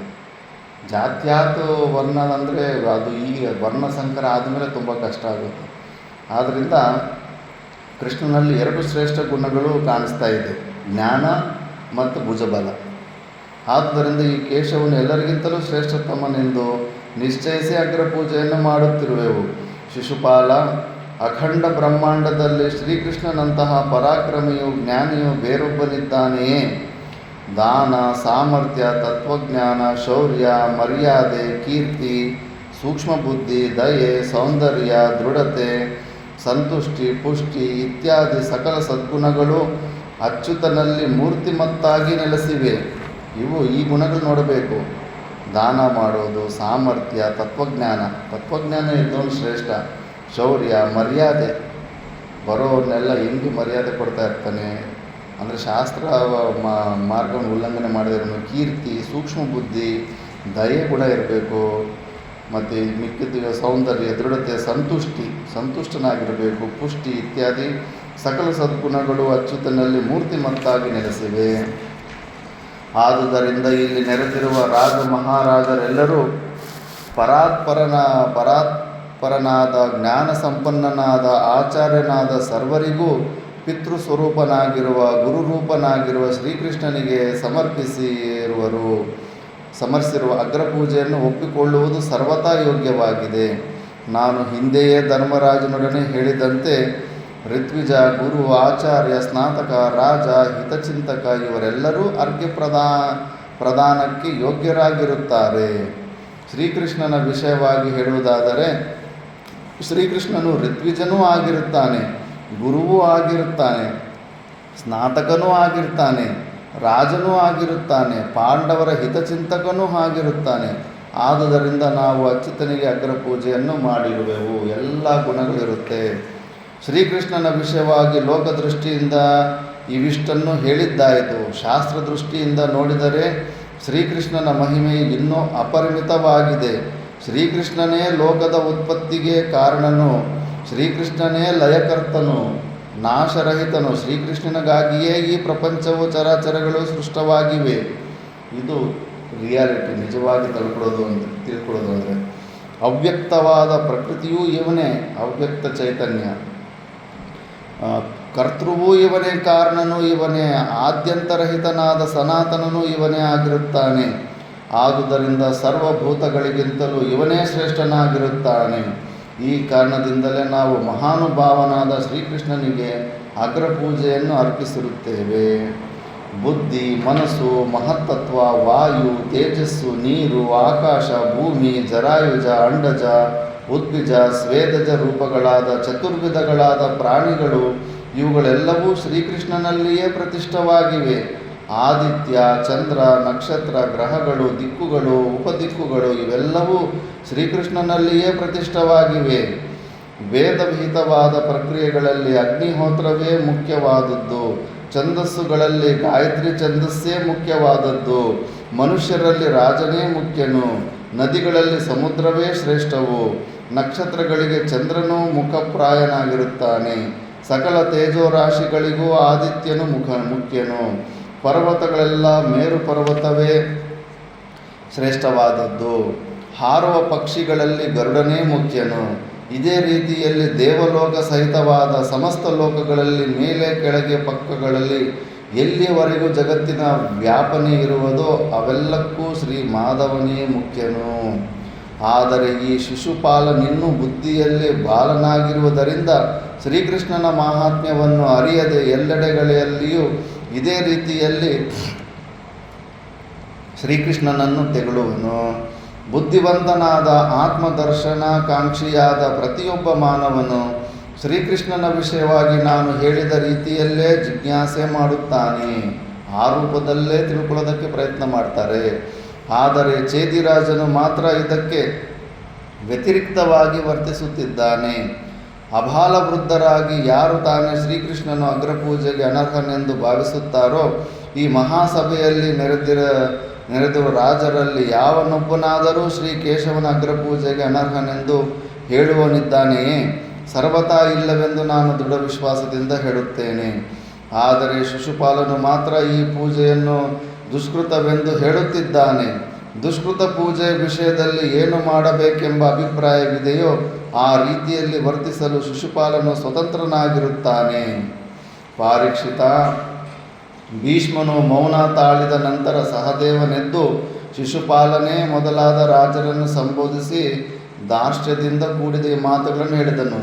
ಎಳೆಯ ರಾಜರೇ, ನಿಮ್ಮಲ್ಲಿ ಯಾವನೊಬ್ಬನಾದರೂ ಮೇಘಶ್ಯಾಮನಾದ ಕೇಶಿಸೂದನನಾದ ಅದ್ಭುತ ಚಾರಿತ್ಯನಾದ ಶ್ರೀ ಮಾಧವನಿಗೆ ನಾವು ಅರ್ಪಿಸಿದ ಪೂಜೆಯನ್ನು ಸಹಿಸಲಾರನೆಂದು ಹೇಳಿದರೆ ಒಡನೆಯೇ ನನ್ನ ಕಾಲುಗಳು ಅವನ ತಲೆಯನ್ನು ಮೆಟ್ಟಿ ನಿಲ್ಲುತ್ತವೆ. ಅಸಹನೆ ಇರುವವರು ಒಡನೆಯೇ ಮೇಲೆದ್ದು ಉತ್ತರಿಸಲಿ. ಅಥವಾ ಬುದ್ಧಿವಂತರಾದ ಈ ರಾಜರು ಆಚಾರ್ಯನು ತಂದೆಯು ಗುರುವು ಆಗಿರುವ ಶ್ರೀ ಕೇಶವನಿಗೆ ನಮ್ಮಿಂದ ಅರ್ಪಿತವಾದ ಅಗ್ರಪೂಜೆಯನ್ನು ಒಪ್ಪಿಕೊಳ್ಳಲಿ. ಹೀಗೆ ಹೇಳಿದ ಸಹದೇವನು ತನ್ನ ಕಾಲನ್ನು ಮೇಲೆತ್ತಿದನು. ಬುದ್ಧಿವಂತರು, ಸತ್ಪುರುಷರು, ಅಭಿಮಾನಿಗಳು, ಬಲಿಷ್ಠರು ಆಗಿರುವ ರಾಜರ ಸಮೂಹದಲ್ಲಿ ಒಬ್ಬನಾದರೂ ಮೇಲೆದ್ದು ಸಹದೇವನನ್ನು ಎದುರಿಸುವ ಧೈರ್ಯ ಮಾಡಲಿಲ್ಲ. ಅದಕ್ಕೆ ಬದಲಾಗಿ ಅವನ ವೀರವಾಣಿಗೆ ಪ್ರೋತ್ಸಾಹಕವಾಗಿ ಸಾಧು ಸಾಧು ಎಂದು ಅಶರೀರವಾಣಿಯು ಕೇಳಿತ್ತಲ್ಲದೆ ಸಹದೇವನ ತಲೆಯ ಮೇಲೆ ಪುಷ್ಪವೃಷ್ಟಿಯೂ ಆಯಿತು. ಅನಂತರ ಭೂತ ಭವಿಷ್ಯದ್ ವರ್ತಮಾನಗಳನ್ನು ತಿಳಿದಿದ್ದ ತ್ರಿಕಾಲಜ್ಞಾನಿಗಳಾದ ಸರ್ವ ಸಂಶಯ ನಿವಾರಕರಾದ ಸರ್ವಲೋಕಜ್ಞರಾದ ನಾರದರು ಕೃಷ್ಣಾಜಿನವನ್ನು ಮೇಲೆತ್ತಿ ಈ ಸಭಾ ಮಧ್ಯದಲ್ಲಿ ಶ್ರೀಕೃಷ್ಣನ ವಿಷಯವಾಗಿ ತಮ್ಮ ನಿಶ್ಚಿತಾಭಿಪ್ರಾಯವನ್ನು ಸ್ಪಷ್ಟವಾಗಿ ಹೇಳತೊಡಗಿದರು. ಕಮಲದಲ ನೇತ್ರನಾದ ಪರಮಪುರುಷನಾದ ಶ್ರೀಕೃಷ್ಣನು ಯಾರು ಅರ್ಚಿಸುವುದಿಲ್ಲವೋ ಅವರು ಬದುಕಿದ್ದರೂ ಸತ್ತಂತೆಯೇ ಸರಿ. ಅಂತಹವರು ಯಾವಾಗಲೂ ಸಂಭಾಷಣೆಗೂ ಯೋಗ್ಯರೆನಿಸುವುದಿಲ್ಲ. ಅಂತಹವರೊಡನೆ ಮಾತನಾಡಲೂಬಾರದು. ನಾರದರು ಹೀಗೆ ಹೇಳಿದ ನಂತರ ಮಾನವರಲ್ಲಿ ದೇವಪ್ರಾಯನಾದ ಬ್ರಹ್ಮಕ್ಷತ್ರಗಳೆರಡರ ಧರ್ಮ ಸೂಕ್ಷ್ಮಗಳನ್ನು ತಿಳಿದಿದ್ದ ಸಹದೇವನು ಪೂಜ್ಯರನ್ನು ಯಥೋಚಿತವಾಗಿ ಸತ್ಕರಿಸಿ ಯಾಗಕ್ಕೆ ಸಂಬಂಧಿಸಿದ ಅರ್ಘ್ಯಾಹರಣವೆಂಬ ಪ್ರಕ್ರಿಯೆಯನ್ನು ಮುಗಿಸಿದನು. ಆದರೆ ಸಹದೇವನು ಶ್ರೀಕೃಷ್ಣನಿಗೆ ಅಗ್ರಪೂಜೆ ಮಾಡಿದುದು ಸರ್ವಥಾ ಅಪರಾಧವೆಂದೇ ಶಿಶುಪಾಲನು ಭಾವಿಸಿದನು. ಕ್ಷಣಕ್ಕೂ ಅವನ ಕೋಪವು ಉಕ್ಕೇರಿತು. ಸಹದೇವನ ಮಾತುಗಳು ಅವನ ಕೋಪವೆಂಬ ಅಗ್ನಿಗೆ ಮತ್ತಷ್ಟು ತುಪ್ಪವನ್ನು ಸುರಿದಂತಾಗಿ ಕಿಡಿಕಿಡಿಯಾದನು. ತನ್ನ ಸುತ್ತಲಿದ್ದ ರಾಜರನ್ನು ಕುರಿತು ಹೇಳಿದನು, ಕ್ಷತ್ರಿಯರೇ, ನಿಮ್ಮೆಲ್ಲರಿಗೂ ನಾಯಕನಾಗಿ ನಾನಿರುವಾಗ ನೀವೇಕೆ ಯೋಚಿಸುತ್ತಿರುವಿರಿ? ನಾವೆಲ್ಲರೂ ಒಟ್ಟಾಗಿ ಪಾಂಡವರನ್ನು ವೃಷ್ಣಿಗಳನ್ನು ಎದುರಿಸಿ ನಿಲ್ಲೋಣ. ಹೀಗೆ ಹೇಳಿ ರಾಜರನ್ನು ಒಬ್ಬೊಬ್ಬರನ್ನಾಗಿ ಕರೆದು ಅವರೊಡನೆ ಸಂಧಾನ ಮಾಡಲು ತೊಡಗಿದನು. ಧರ್ಮಜನ ಯಾಗವು ಪರಿಸಮಾಪ್ತವಾಗದಂತೆ ಮಾಡುವುದು ಹೇಗೆಂಬುದು ಅವನ ದುರಾಲೋಚನೆ ವಿಷಯವಾಗಿದ್ದಿತು. ಅಲ್ಲಿಗೆ ಬಂದಿದ್ದ ಕೆಲವು ರಾಜರು ಶಿಶುಪಾಲನ ಪ್ರೇರಣೆಯಿಂದಾಗಿ ಪಾಂಡವರ ಮೇಲೆ ಕೋಪಗೊಂಡರು. ಸಹದೇವನಾಡಿದ ಮಾತು ಅವರ ಹೃದಯದಲ್ಲಿಯೂ ಅಂಕುಶದಂತೆ ಮೀಟುತ್ತಿದ್ದಿತು. ಅವರೆಲ್ಲರೂ ಸೇರಿ ಒಂದು ನಿಶ್ಚಯಕ್ಕೆ ಬಂದರು. ಯುಧಿಷ್ಠಿರನ ರಾಜಸೂಯ ಯಾಗದ ಸಮಾಪ್ತಿಗೆ, ಅರ್ಥಾತ್ ಯುಧಿಷ್ಠಿರನ ಸಾರ್ವಭೌಮತ್ವಕ್ಕೆ ಮತ್ತು ಈ ಸಂಬಂಧದಲ್ಲಿ ಕೇಶವನಿಗಿಂತ ಅಗ್ರಪೂಜೆಗೆ ನಮ್ಮ ಒಪ್ಪಿಗೆ ಇಲ್ಲವೆಂಬುದನ್ನು ನಾವು ಸ್ಪಷ್ಟಪಡಿಸಲು ಕಾರ್ಯಕ್ರಮವನ್ನು ಕೈಗೊಳ್ಳಬೇಕು. ಅಂತಹ ನಿರ್ಣಯದಿಂದ ರಾಜರು ಯುದ್ಧಕ್ಕೆ ಸಿದ್ಧರಾದರೆಂದೇ ನಿಶ್ಚಯವಾಯಿತಲ್ಲವೇ? ತಮಗಿದ್ದ ಶೌರ್ಯ ಪರಾಕ್ರಮಗಳ ಮೇಲೆ ಹೆಚ್ಚಿನ ವಿಶ್ವಾಸವಿದ್ದ ರಾಜರಿಗೆ ಕಾರ್ಯಕಾರ್ಯ ವಿವೇಚನೆಯಾಗಲಿ ತಮ್ಮ ನಿಶ್ಚಯವು ನ್ಯಾಯಸಮ್ಮತವೇ ಎಂಬ ತಿಳುವಳಿಕೆಯಾಗಲಿ ಉಂಟಾಗಲಿಲ್ಲ.